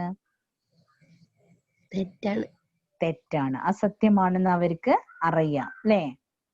അപ്പൊ അതുകൊണ്ടാണ്. അപ്പൊ ആരെയാണ് പറയുന്നത്? അപ്പൊ അവരുടെ പേരെന്താണ്? ആ ഗ്രൂപ്പിന് ഒരു പേര് പറഞ്ഞു തന്നില്ലേ മിസ്? കൊല്ലാൻ വരുന്ന ആൾക്കാര് ആരാണ്? പാണ്ഡവരാണോ കൗരവരാണോ? കൗരവര്. ഓക്കെ. അപ്പൊ അപ്പനെ പക്ഷിക്കോ അസത്യ ജാനത്തെ ഹുയേബി എന്ന് പറയുന്നത് ആരെ പറ്റിയിട്ടാണ്? കൗരവരെ പറ്റിയിട്ട്. അവർക്ക് കറക്റ്റ് ആയിട്ട് അറിയാം തങ്ങൾ ചെയ്യുന്നത് എന്താണ്, തെറ്റാണെന്ന് അവർക്ക് അറിയാം അല്ലേ? എന്നാലും അവര് എന്താ പറയാ, സ്വാർത്ഥ താല്പര്യത്തിന് വേണ്ടിയിട്ട് അഭിമന്യുവിനെ കൊല്ലാൻ പോവുകയാണ്. ഓക്കെ ഓക്കെ, മൈക്ക് ഓഫ് ചെയ്തു. അപ്പോ അപ്പനെ പക്ഷിക്കോ അസത്യ ജാനത്തെ ഹുയേബി, തങ്ങളുടെ ഭാഗം അസത്യമാണെന്ന് അറിയാമായിരുന്നിട്ട് കൂടി ബഡേ ബഡേ മഹാരഥി, വലിയ വലിയ മഹാരാജാക്കന്മാർ, അതായത് കൗരവ പക്ഷത്തുള്ള വലിയ വലിയ കുറെ രാജാക്കന്മാരുണ്ട്, അവര് അഖേലി നിഹത്തി ആവാസ്കോ, ഒറ്റയ്ക്ക് നിരായുധനായി നിൽക്കുന്ന ശബ്ദത്തെ. അപ്പൊ എന്തായിരിക്കും ഇവിടെ ഈ ശബ്ദം എന്ന് ഉദ്ദേശിക്കുന്നത്? ഈ ശബ്ദം എന്ന് ഉദ്ദേശിക്കുന്നത് അപ്പൊ അവിടെ ആരായിരിക്കും? അഭിമന്യു ആണ് കേട്ടോ. ഒറ്റയ്ക്ക് നിരായുധനായി നിൽക്കുന്ന ശബ്ദം എന്ന് പറഞ്ഞാൽ അവിടെ ഉദ്ദേശിക്കുന്നത് അഭിമന്യു എന്നാണ് കേട്ടോ. അഭിമന്യു ഒറ്റയ്ക്ക് നിരായുധനായി നിൽക്കുന്ന ശബ്ദത്തെ എന്ന് പറഞ്ഞാൽ ഒറ്റയ്ക്ക് ഒരായുധം പോലും കയ്യിലില്ലാതെ നിൽക്കുന്ന അഭിമന്യുവിനെ. അപ്പിനെ ബ്രഹ്മാസ്ത്രം സേ കുജൽ ദേന ചാഹേ, കൗരവര് തങ്ങൾ ചെയ്യുന്നത് തെറ്റാന്ന് അവർക്കറിയാം, എന്നിട്ടും അവരെന്ത് ചെയ്യാണ്? ഒറ്റയ്ക്ക്. യുദ്ധത്തിന്റെ നിയമം എന്ന് പറഞ്ഞാല് ശത്രുവിന്റെ കയ്യില് എന്താണ്? വാളോ ആയുധങ്ങൾ ഇല്ലെങ്കിൽ അവനൊന്നും ചെയ്യരുത് എന്നാണ്. നിങ്ങൾ കാണാറില്ലേ ഫിലിമിലൊക്കെ? അവർക്ക് ആയുധം കൊടുത്തതിന് ശേഷം മാത്രമേ അവരോട് പോരാടാൻ പാടുള്ളൂ. അതാണ് യുദ്ധ നിയമം. മനസ്സിലായില്ലേ? പക്ഷെ ഇവരുടെ കയ്യില്, അഭിമന്യുവിന്റെ കയ്യില് ആയുധം ഇല്ലാതിരുന്ന സമയത്താണ് ഇവരെന്ത് ചെയ്തിരിക്കുന്നത്? പിന്നെ ബ്രഹ്മാസ്ത്രം ഉപയോഗിച്ചിട്ട് കൊന്നിരിക്കുന്നത്. മനസ്സിലായോ? ഒരായുധം എടുക്കാനോ ആയുധം കൊടുക്കാനോ അതൊന്നും അവര് ശ്രമിക്കാതെ തങ്ങള് അസത്യത്തിലൂടെ തന്നെയാണ് കൊല്ലുന്നത് എന്ന് ആർക്കറിയാം? കൗരവ സൈന്യത്തിനറിയാം. അവര് ഒറ്റയ്ക്ക് നിരായുധനായി നിൽക്കുന്ന അഭിമന്യുവിനെ അപ്പനെ ബ്രഹ്മാസ്ത്രം സേ കുജൽ ദേന ചാഹേ, തങ്ങളുടെ ബ്രഹ്മാസ്ത്രം കൊണ്ട് ചവിട്ടി മെതിക്കാൻ ആഗ്രഹിക്കുക, അതായത് നശിപ്പിക്കാൻ ആഗ്രഹിക്കുകയാണ്. ബ്രഹ്മാസ്ത്രം കൊണ്ട് അഭിമന്യുവിനെ നശിപ്പിക്കാൻ ആഗ്രഹിക്കുകയാണ്. തബ് മേം, അപ്പോൾ ഞാൻ, രഥിക ടൂട്ടാ ഹുവാ പഹിയ, രഥത്തിന്റെ പൊട്ടിയ ചക്രം, ഉസ്കെ ഹാത്തോമേം, അവന്റെ കൈകളിൽ നിന്നുകൊണ്ട് ബ്രഹ്മാസ്ത്രം സേ ലോഹാലേ സക്താഹും, എനിക്ക് ബ്രഹ്മാസ്ത്രത്തോട് നേരിടാൻ സാധിക്കും. ആരുടെ കൈകളിൽ നിന്നുകൊണ്ട്? അഭിമന്യുവിന്റെ കൈകളില് നിന്നുകൊണ്ട്. അതായത് ഈ ശത്രു സൈന്യം, അതായത് കൗരവന്മാര് പിന്നെ അഭിമന്യുവിന്റെ നേർക്ക് ബ്രഹ്മാസ്ത്രം പ്രയോഗിക്കുന്ന സമയത്ത് എന്താ ഉണ്ടായത്? ഒന്നുമില്ലല്ലോ അഭിമന്യുവിന്റെ അടുത്ത് തടഞ്ഞു നിർത്താനൊന്നും. അപ്പൊ അഭിമന്യു എന്താ ചെയ്യുന്നത്? ഈ ടൂട്ടാപഹിയ തന്റെ കയ്യിൽ പിടിച്ചുകൊണ്ട് തനിക്കെതിരെ വരുന്ന ആയുധങ്ങളെ ഒക്കെ തടഞ്ഞു നിർത്തുക ചെയ്തത്. മനസ്സിലായോ? അവിടെ ഞാനായിരുന്നു ആരെ സഹായിച്ചത്? അഭിമന്യുവിനെ സഹായിച്ചത്. ആ ഒരു അഭിമാനത്തോടു കൂടിയാണ് ടൂട്ടാപഹിയ നമ്മളോട് പറയുന്നത്, ഞാനായിരുന്നു അവന്റെ കൈകളിൽ നിന്നുകൊണ്ട് പ്രവർത്തിച്ചത്. ഓക്കെ, അവിടെ എനിക്ക് അഭിമന്യുവിനെ സഹായിക്കാൻ സാധിച്ചു എന്നാണ് വളരെ അഭിമാനത്തോടു കൂടി ടൂട്ടാപഹിയ പറയുന്നത്. ഓക്കെ, ഒന്നുകൂടി പറയാം. അപ്പനെ പക്ഷിക്കോ അസത്യ ജാനത്തെ ഹുയേ ബി, കൗരവന്മാരെയാണ് ഇവിടെ പറയുന്നത് കേട്ടോ.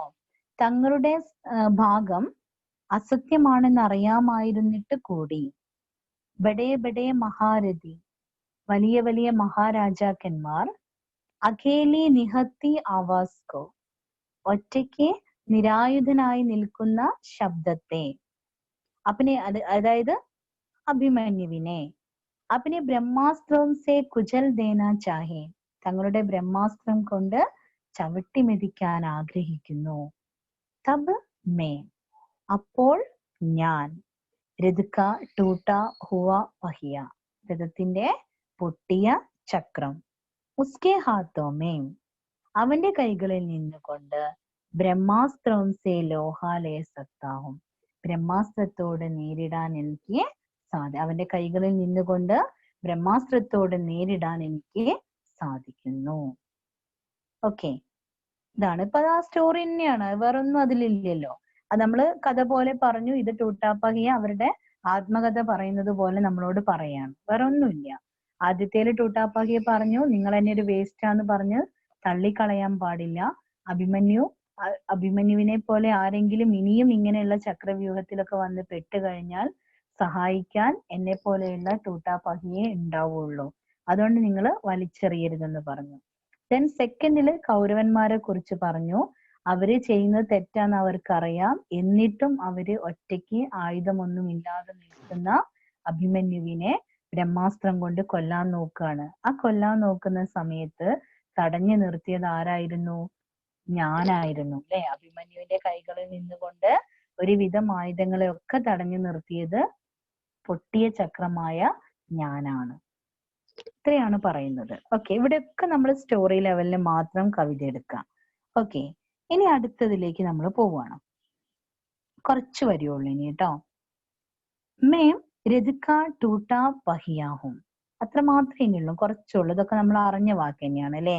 മേം രഥക ടൂട്ട ഹുവ പഹിയാഹും, ഞാൻ രഥത്തിന്റെ പൊട്ടിയ ചക്രമാകുന്നു. ലേക്കിൻ മുझे ഫേങ്കോ മത്, എന്നാൽ എന്നെ വലിച്ചെറിയരുത്. ഓക്കെ, നമ്മൾ ആദ്യം പറഞ്ഞത് തന്നെയാണ് അല്ലെ. അവസാന ലാസ്റ്റ് വരെയാണ് ഇനി നമ്മൾ ശ്രദ്ധിക്കേണ്ടത് ഏറ്റവും കൂടുതലായിട്ട്. ഇതിൽ നിന്നാണ് ഇനി നമ്മൾ ഇന്നത്തെ കാലഘട്ടത്തിലേക്ക് വരിക. ഇപ്പൊ നേരത്തെ പറഞ്ഞത് മുഴുവൻ എന്താണ്? സ്റ്റോറിയാണ്. ഞാൻ ആ പറഞ്ഞ കഥയെ ഒന്നുകൂടി നമ്മൾ കവിതയിലൂടെ ആവർത്തിക്കുകയാണ് ചെയ്തത്. മനസ്സിലായോ? പക്ഷെ ഇവിടെ അവസാനത്തെ ഈ 4 വരിയിൽ നിന്നാണ്, ബാക്കിയുള്ളതിലൊക്കെ ഉണ്ട് കേട്ടോ. നമ്മളിത് പറയുമ്പോഴേ ബാക്കിയുള്ളതൊക്കെ എന്തിനായിരുന്നു സൂചിപ്പിച്ചത് എന്നുള്ളത് നമുക്ക് മനസ്സിലാവുള്ളൂ കേട്ടോ. നോക്കാം. ഇതിഹാസോം കി സാമൂഹിക ഗതി. എന്താ ഇതിഹാസ്? ചരിത്രം. ഇതിഹാസ് ചരിത്രം.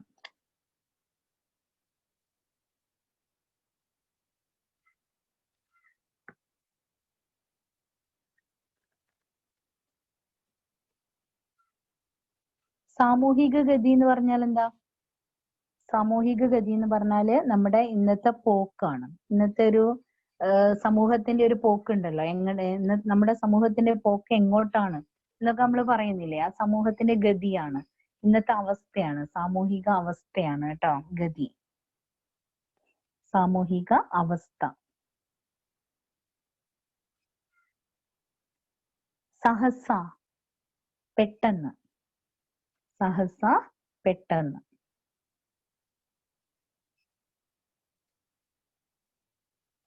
ജൂട്ടി പട് ജാനേ പർ. ജൂട്ട്, ആ പട് എന്ന് പറഞ്ഞാൽ അതിന്റെ കൂടെ അങ്ങോട്ട് ഓർത്ത് വെച്ചാൽ മതി കവിതയിലാവുമ്പോ. ജൂട്ടി പട് ജാന, ഒരുമിച്ച് എഴുതാ. ജൂട്ടി പട് ജാന. കളവായി തീരുമ്പോൾ അല്ലെങ്കിൽ അസത്യമായി തീരുമ്പോൾ. ജൂട്ടി പട് ജാന എന്ന് പറഞ്ഞാൽ കളവായി തീരുക അല്ലെങ്കിൽ അസത്യമായി തീരുക. അസത്യമായി തീരുമ്പോൾ. ക്യാ ജാനേ, നമ്മൾ നേരത്തെ എഴുതിയതാ, എന്തറിയാം. സച്ചായി, സച്ചായി സത്യം അല്ലെങ്കിൽ സത്യസന്ധത. സച്ചായി.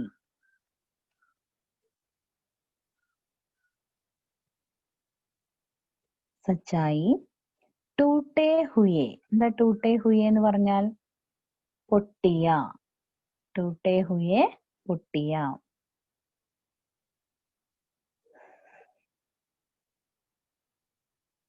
പഹിയോം ക. പഹിയ ചക്രമാണ് അല്ലെ. പഹിയോം ക എന്ന് പറഞ്ഞാലോ? ചക്രങ്ങളുടെ. പഹിയോം ക ചക്രങ്ങളുടെ.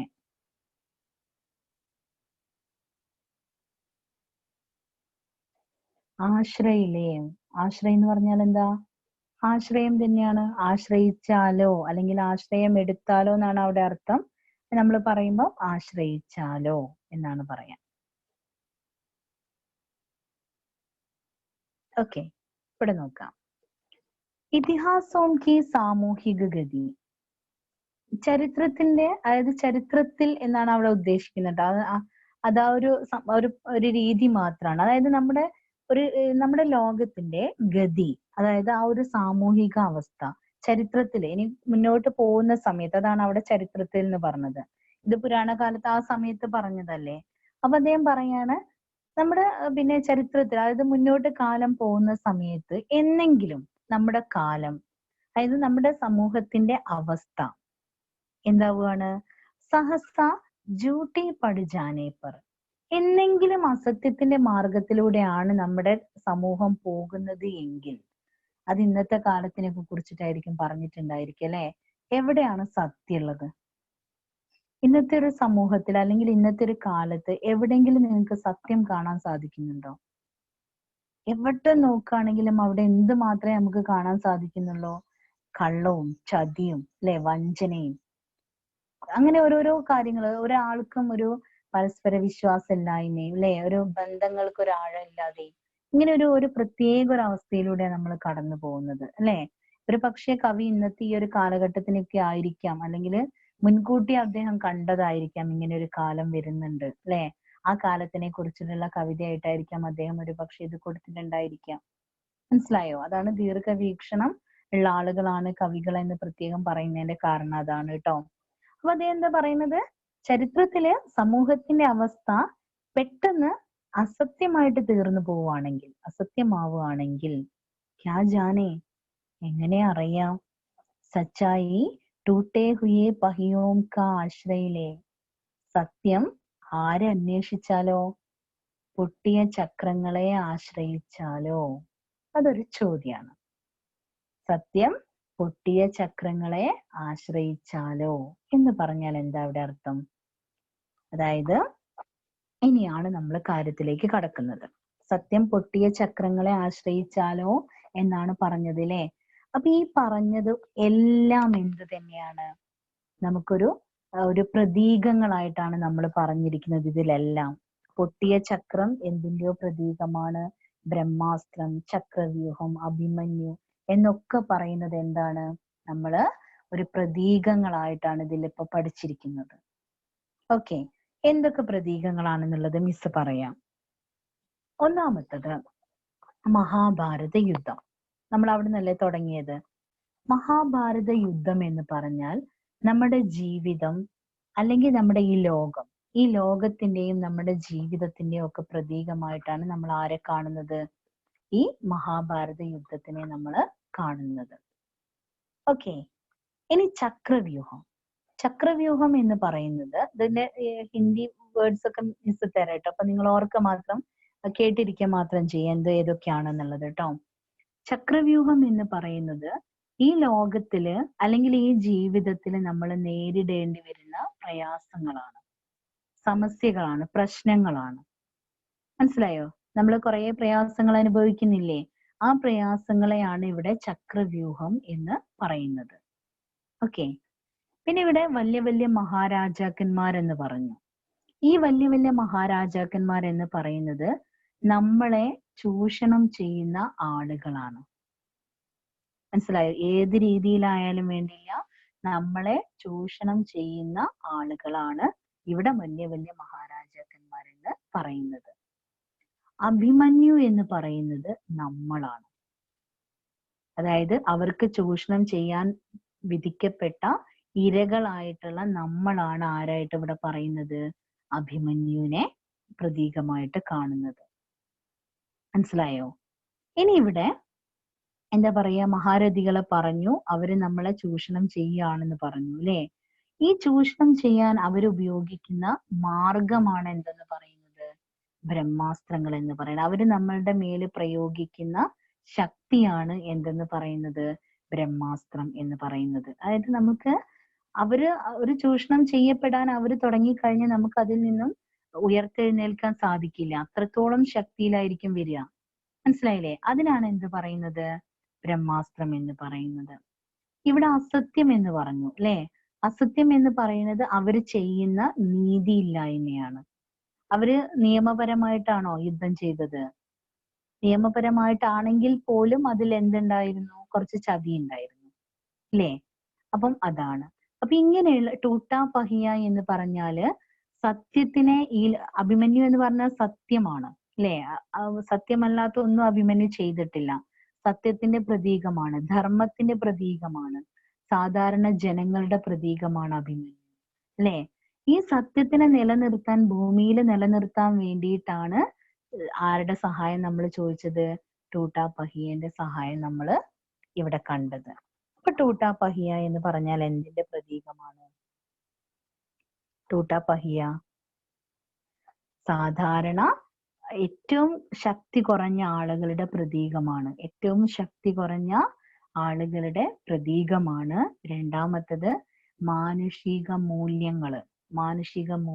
മൂല്യങ്ങളുടെയും പ്രതീകമായിട്ടാണ് നമ്മളിവിടെ ടൂട്ടാ പഹിയനെ കാണുന്നത്. ഇനി നിങ്ങൾ ആ കവിത ഒന്ന് ആലോചിച്ച് നോക്കിയേ. നമ്മുടെ ഈ ലോകത്തില് എന്ത് ചെയ്യാണ്? കുറെ ചക്രവ്യൂഹങ്ങളുണ്ട്. ഈ ചക്രവ്യൂഹത്തിലൊക്കെ അഭിമന്യു അകപ്പെട്ടതുപോലെ നമ്മളെല്ലാവരും പോയിട്ട് അകപ്പെട്ടിരിക്കാം. മനസ്സിലായില്ലേ? അതിൽ നിന്ന് രക്ഷപ്പെടാൻ കഴിയാതെ നമ്മളെല്ലാവരും അതിൽ പോയിട്ട് അകപ്പെട്ടിരിക്കുകയാണ് അല്ലെ? ഈ അകപ്പെട്ടിരിക്കുന്ന സമയത്ത് നമ്മുടെ വലിയ വലിയ മഹാരാജാക്കന്മാര്, അതായത് നമ്മളെ ചൂഷണം ചെയ്യപ്പെട്ട് അല്ലെങ്കിൽ നമ്മളെ ചൂഷണം ചെയ്ത് ജീവിക്കുന്ന ആളുകള്, അവര് ചെയ്യുന്ന ചൂഷണവും അഴിമതിയും ഒക്കെ തെറ്റാന്ന് അവർക്ക് തന്നെ അറിയാം. എന്നാൽ പോലും അവര് പിന്നെയും നമ്മളെ എന്ത് ചെയ്തുകൊണ്ടിരിക്കുകയാണ്? ചവിട്ടി മെതിച്ചുകൊണ്ടിരിക്കുകയാണ്. മനസ്സിലായില്ലേ? അപ്പോൾ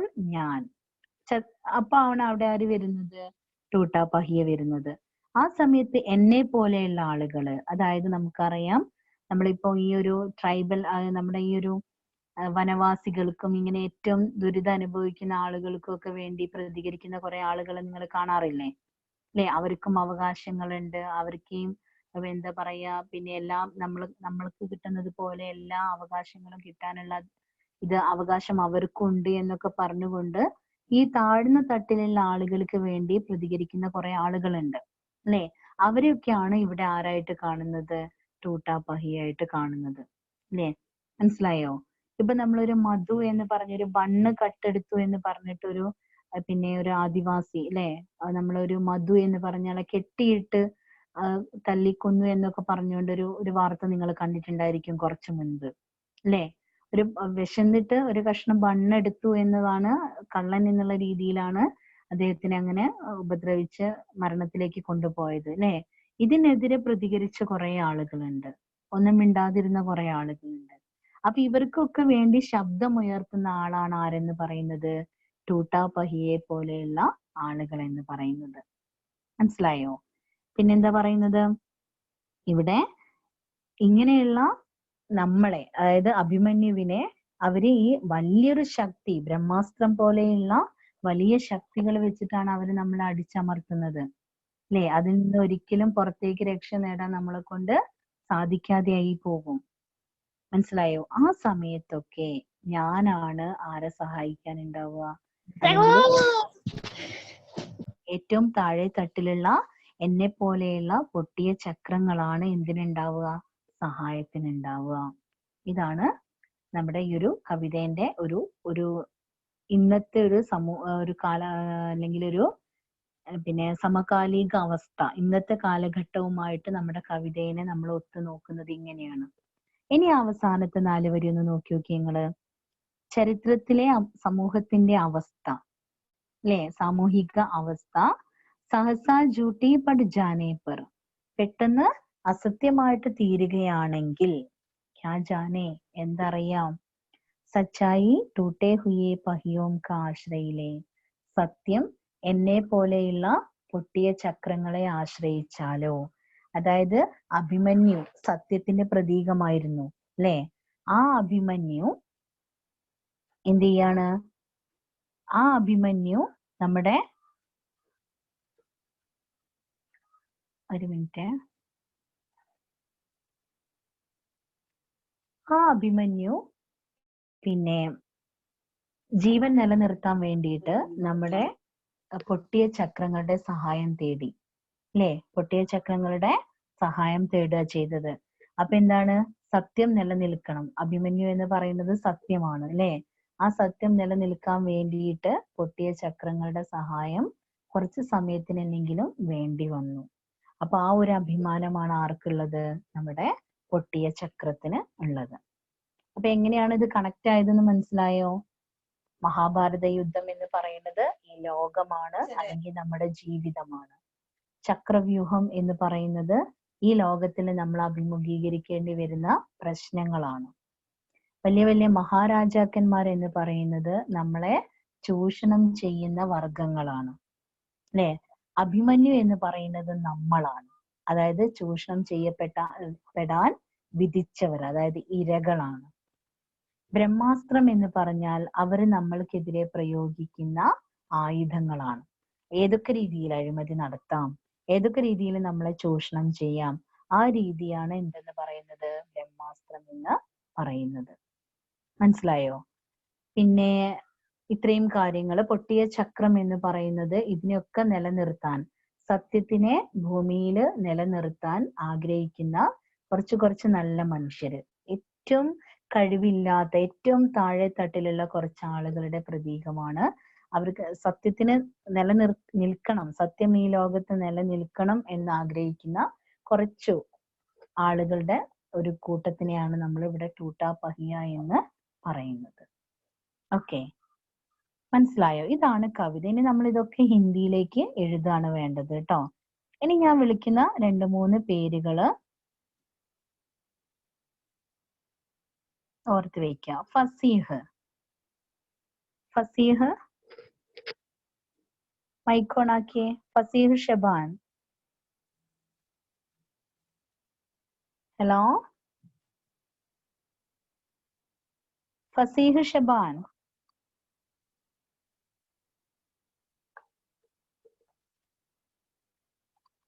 ക്ലാസ്സിലില്ല ഫസീഹ് ഷബാൻ?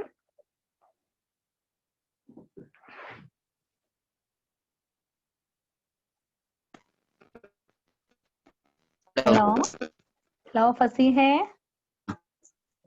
കേൾക്കുന്നില്ല മോനെ? ഹലോ, കേൾക്കുന്നില്ല? റേഞ്ച് ഇല്ല മോനെ? ഇന്ന കുട്ടിയാ ഫസ്റ്റ് സ്റ്റാൻസ് ഒന്ന് വായിച്ചിട്ട് അതിന്റെ അർത്ഥം ഒന്ന് പറഞ്ഞേ.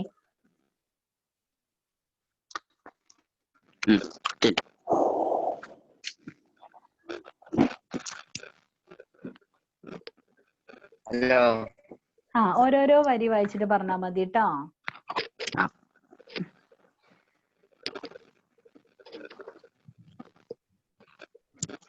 ഹലോ, പറഞ്ഞോ.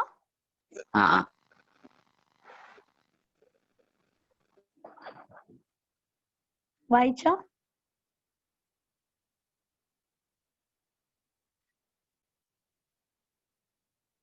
പോയോ?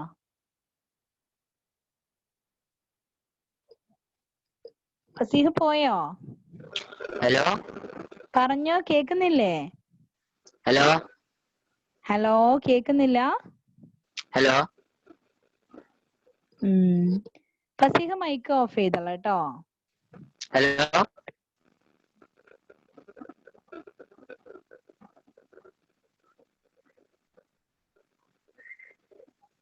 അഭിജിത്ത്, ഫസീഹ് മൈക്ക് ഓഫ് ചെയ്തേ.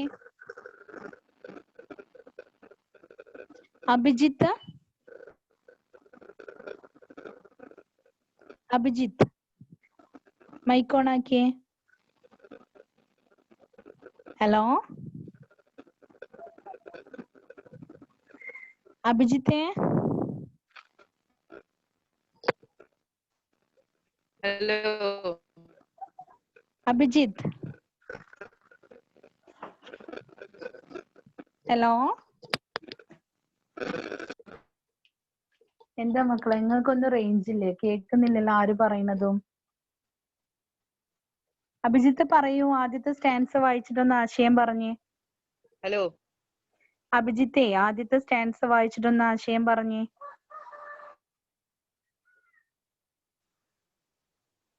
വായിക്കേ.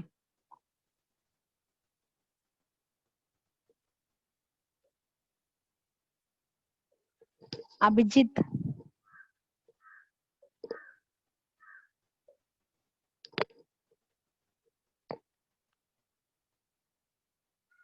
നീ വിളിച്ചിട്ട് സംസാരിക്കാത്ത ആളുകൾക്കൊക്കെ ഞാൻ ഷഹദീസ് സാർക്ക് കൊടുക്കൂട്ടോ പേരുകള്.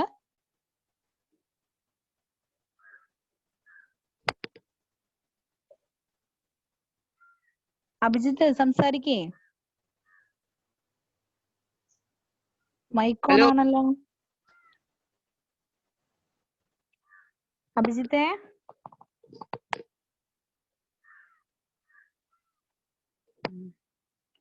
അർച്ചന മൈക്ക് ഓൺ ആക്കിയേ. അർച്ചന.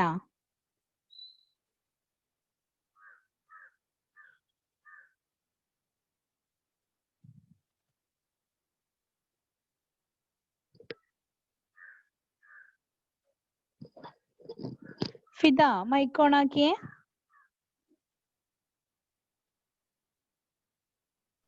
ഫിദ ഉമ്മർ മൈക്ക് ഓൺ ആക്കിയേ. ഹലോ ഹലോ മോളെ, എനിക്ക് പ്രശ്നം എന്തെങ്കിലും ഉണ്ടോ? റേഞ്ചിന്റെ കുഴപ്പം എന്തെങ്കിലും ഉണ്ടോ? ഹലോ കേൾക്കുന്നില്ലേ? ഇപ്പോഴോ? എന്നാ ഫസ്റ്റ് സ്റ്റാൻസ് വായിച്ചിട്ട് അതിന്റെ അർത്ഥം ഒന്ന് പറഞ്ഞേ.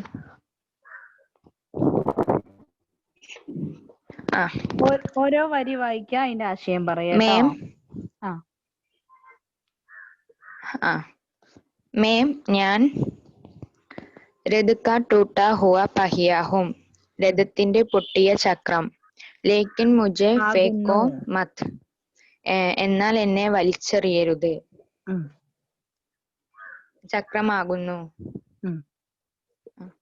ലേക്കിൻ മുझे ഫേക്കോ മത്, എന്നാൽ എന്നെ വലിച്ചെറിയരുത്. ക്യാ ജാനെ എന്തറിയാം, കബ് എപ്പോഴാണോ, is ദുരൂഹ് Chakravyuh ma'am,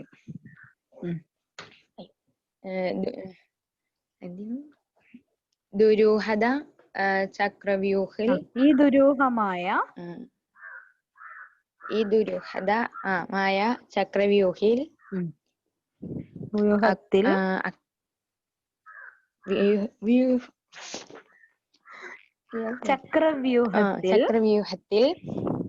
ചക്രവ്യൂഹത്തിൽ അക്ഷോഹിണി സേനാഹോം K ചുനൗത്തി ദേത്താ Hua,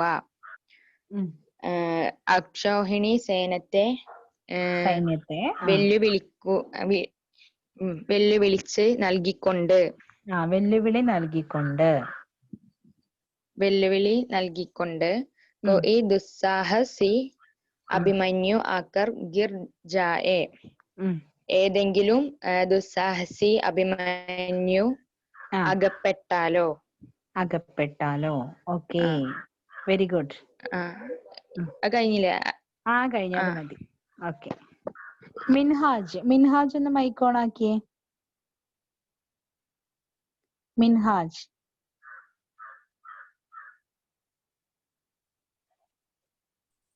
hello. മിൻഹാജേ, ആ സെക്കൻഡ് സ്റ്റാൻസ മിസ് പറയുന്നത് മുതലൊന്ന് പറഞ്ഞിട്ട് ഒന്ന് വായിക്കട്ടോ. അപ്പിനെ പക്ഷിക്കോ എന്നുള്ളത് മുതലൊന്ന് വായിച്ചേ.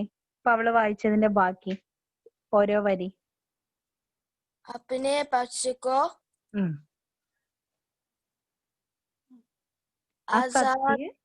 असत्य जानते हुए भी, अपने पक्ष को असत्य जानते हुए भी. എന്താ അതിന്റെ അർത്ഥം? Hello sir. സാറേ, ഞാൻ ക്ലാസ്സിന് ഇറങ്ങിക്കോട്ടെ, ചാർജ് ഇല്ല ഫോണ്. ആരാണ് ആള്? ഹന. സന. എന്തേ ചാർജ് ഇല്ല? 14 ആയിക്കോട്ടെ. എന്നിട്ട് ഒന്ന് ചാർജ് ചെയ്തിട്ട് കയറാൻ പറ്റുകയാണെങ്കിൽ കയറ്. സാർക്ക് എന്തൊക്കെയോ പറയാനുണ്ടെന്ന് പറഞ്ഞിരുന്നു കേട്ടോ. ആ ഓക്കെ ഓക്കെ. പറ മിൻഹാജ് പറ. ടീച്ചറെ കഴിഞ്ഞോ? ഇല്ല പക്ഷെ ഇത്രയും കൂടി ഉണ്ട്. ഓക്കെ. ഓക്കെ പറ മിൻഹാജ് പറയൂ. പോയോ?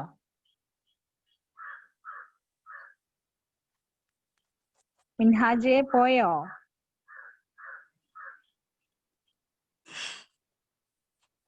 Hello Nita city.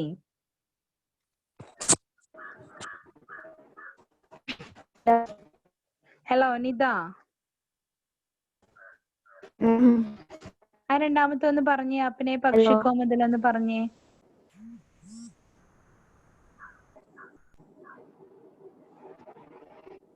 ഹലോ കേക്കില്ല? ആ കേക്കുണ്ട് മോള് പറഞ്ഞോ. अपने पक्षी आस्ते जानते हुए भी തന്റെ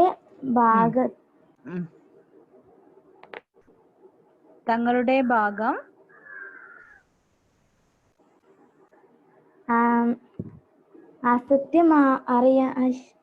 അസത്യമാണെന്ന് അറിയാമായിട്ട് കൂടി ബഡേ ബഡേ മഹാരഥി വലിയ വലിയ രാജാക്കന്മാർ അകലി നിഹത്തി ആവാസ് കോ എന്താണ് അർത്ഥം? ഒറ്റയ്ക്ക് നിരായുധനായി നിൽക്കുന്ന ശബ്ദത്തെ, അതായത് അഭിമന്യുവിനെ. ഓക്കെ ഓക്കെ മോള് മൈക്ക് ഓഫ് ചെയ്തോ.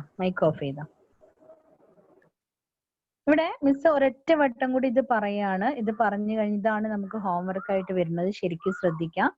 ബാക്കിയുള്ള കാര്യങ്ങളൊക്കെ നമ്മൾ ആ പറഞ്ഞിരിക്കുന്ന എന്തിന്റെ പ്രതീകമാണെന്ന് പറയുന്നതൊക്കെ മിസ് നോട്ടായിട്ട് തരും. അത് അത്ര വിശദീകരിച്ച് ഇങ്ങനെ കാര്യങ്ങൾ പറയാനുണ്ട്. അതുകൊണ്ട് ഇപ്പം ഈ കവിത എന്താന്ന് മാത്രം മനസ്സിലാക്കുക. കുറച്ചൊരു നമുക്ക് ആ ഒരു കഥയൊക്കെ പെട്ടെന്ന് റിലേറ്റ് ചെയ്യാൻ പറ്റാത്ത മക്കൾക്ക് ചിലപ്പോൾ അതൊരു ചെറിയൊരു പ്രയാസമാവും കേട്ടോ. അപ്പൊ അതുകൊണ്ട് ആദ്യം കവിത എന്താന്നുള്ളത് ശരിക്കും മനസ്സിലാക്കുക. ഒന്നുകൂടി ഞാൻ ഇതിന്റെ ഓരോ ലൈനിന്റെ മലയാളം പറയാണ്. ഞാൻ രഥത്തിന്റെ പൊട്ടിയ ചക്രമാകുന്നു, എന്നാൽ എന്നെ വലിച്ചെറിയരുത്. എന്തറിയാം എപ്പോഴാണോ ഈ ദുരൂഹമായ ചക്രവ്യൂഹത്തിൽ അക്ഷൗഹിണി സൈന്യത്തിന് വെല്ലുവിളി നൽകിക്കൊണ്ട് ഏതെങ്കിലും ദുസ്സാഹസിയായ അഭിമന്യു വന്ന് അകപ്പെട്ടാലോ. തങ്ങളുടെ ഭാഗം അസത്യമാണെന്നറിയാമായിരുന്നിട്ട് കൂടി വലിയ വലിയ മഹാരാജാക്കന്മാർ ഒറ്റയ്ക്ക് നിരായുധനായി നിൽക്കുന്ന അഭിമന്യുവിനെ തങ്ങളുടെ ബ്രഹ്മാസ്ത്രം കൊണ്ട് ചവിട്ടി മെതിക്കാൻ ആഗ്രഹിക്കുന്നു. അപ്പോൾ ഞാൻ രഥത്തിന്റെ പൊട്ടിയ ചക്രം അവന്റെ കൈകളിൽ നിന്നുകൊണ്ട് ബ്രഹ്മാസ്ത്രത്തോട് ശക്തമായി എതിരിടുന്നു.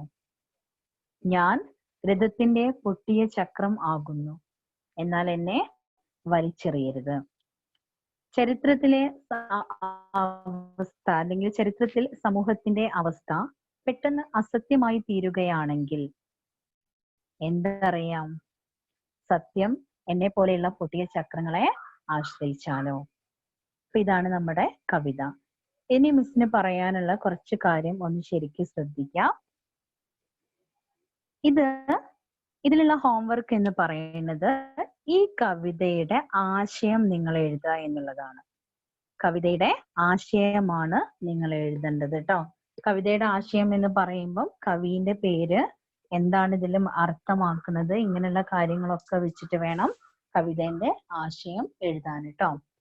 ഈ കവിതയുടെ ആശയം നിങ്ങൾക്ക് അറിയാം. അപ്പൊ നിങ്ങൾക്ക് നസീറ ടീച്ചർ മറ്റേ ഭാഗങ്ങളൊക്കെ എടുക്കുന്നുണ്ട്. അപ്പൊ ടീച്ചർ എടുക്കുന്ന ആ ഒരു ഭാഗത്തല്ല, നോട്ട്ബുക്കിന്റെ പിറകു വശത്ത് അപ്പുറത്തെ ഭാഗത്ത് മുതല് ഞാൻ എടുക്കുന്ന കാര്യങ്ങൾ തുടങ്ങുകയാണ് കേട്ടോ. മനസ്സിലായോ? അപ്പൊ ആ ഭാഗം മുതൽ എഴുതാം. ഇനിയിപ്പോ ആഴ്ചയിൽ ഒരിക്കലോ ആയിട്ട് ഞാൻ നിങ്ങളുടെ ക്ലാസ്സിൽ കയറും കേട്ടോ. കവിതാ ഭാഗങ്ങളൊക്കെ മിക്കവാറും ഞാനായിരിക്കും എടുക്കുക. അപ്പൊ ശരിക്കും ശ്രദ്ധിക്കുക. നോട്ട്ബുക്കിന്റെ പിറകിൽ നിന്ന് മുതല് ഹിന്ദി എഴുതാൻ തുടങ്ങുക. ഹോംവർക്ക് ക്ലിയർ ആയിട്ട് ചെയ്യാം. മനസ്സിലായോ? അപ്പോൾ എന്തെങ്കിലും അറിയാത്തതോ എന്റെ സഹായമൊക്കെ വേണമെന്നുണ്ടെങ്കിൽ നിങ്ങൾക്ക് ഷഹദീസ് സാറും ഒക്കെ ആയിട്ട് ബന്ധപ്പെട്ട എൻ്റെ നമ്പർ കിട്ടും. ഓക്കെ, അപ്പോൾ പിന്നെ ശരിക്കും ചെയ്യുക, ഹോംവർക്ക് ക്ലിയർ ആക്കുക. ഇതിന്റെ ഹിന്ദി ആശയം കേട്ടോ, ആ ഹിന്ദിന്റെ കവിതേന്റെ ആശയം എഴുതുമ്പോൾ നമ്മളിപ്പോ എക്സാമിനൊക്കെ എഴുതുന്നതല്ലേ, ആശയമാണ് വേണ്ടത് കേട്ടോ. ഞാൻ വിട്ടിടാം.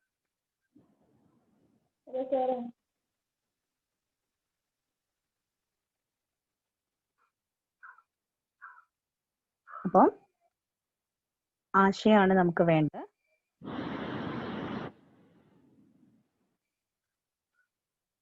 ടീച്ചറെ ഒരു മിനിറ്റ്, ഒരു കോള് വന്നതാ സർ. ഓക്കെ, ഒരു കുട്ടി ഒരു ഡൗട്ട് ചോദിച്ചിരുന്നു. ഷൈമ അതിന്റെ ഉള്ളിൽ കൂടെ കേട്ടില്ല സർ. ഓക്കെ, ഇപ്പോൾ പറഞ്ഞോ. ഹലോ, എങ്ങനെ മോളെ?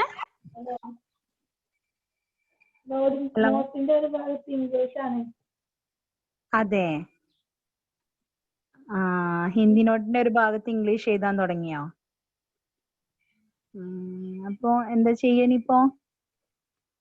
വേറെ നോട്ട്ബുക്ക് ഉണ്ടോ സർ? ചെറിയൊരു നോട്ട്ബുക്ക് വാങ്ങിക്കോട്ടെ ഇതിന്. ആയിക്കോട്ടെ, മോള് ചെറിയൊരു നോട്ട്ബുക്ക് വാങ്ങിക്കോട്ടോ.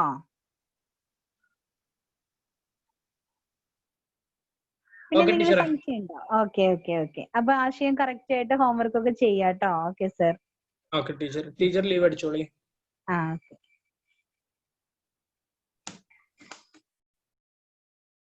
അപ്പോ കുറഞ്ഞ സമയത്തില് കുറച്ച് കാര്യങ്ങൾ പറയാനുണ്ട്. ഇപ്പൊ ഞാന് കെമിസ്ട്രീന്റെ ഒരു പിന്നെ നോട്ട് ഗ്രൂപ്പിൽ ഇട്ടിരുന്നു ഒരു 9 മണിക്ക്. അത് ക്ലാസിന്റെ ഇടയിൽ കണ്ട കുറേ ആൾക്കാരുണ്ട്.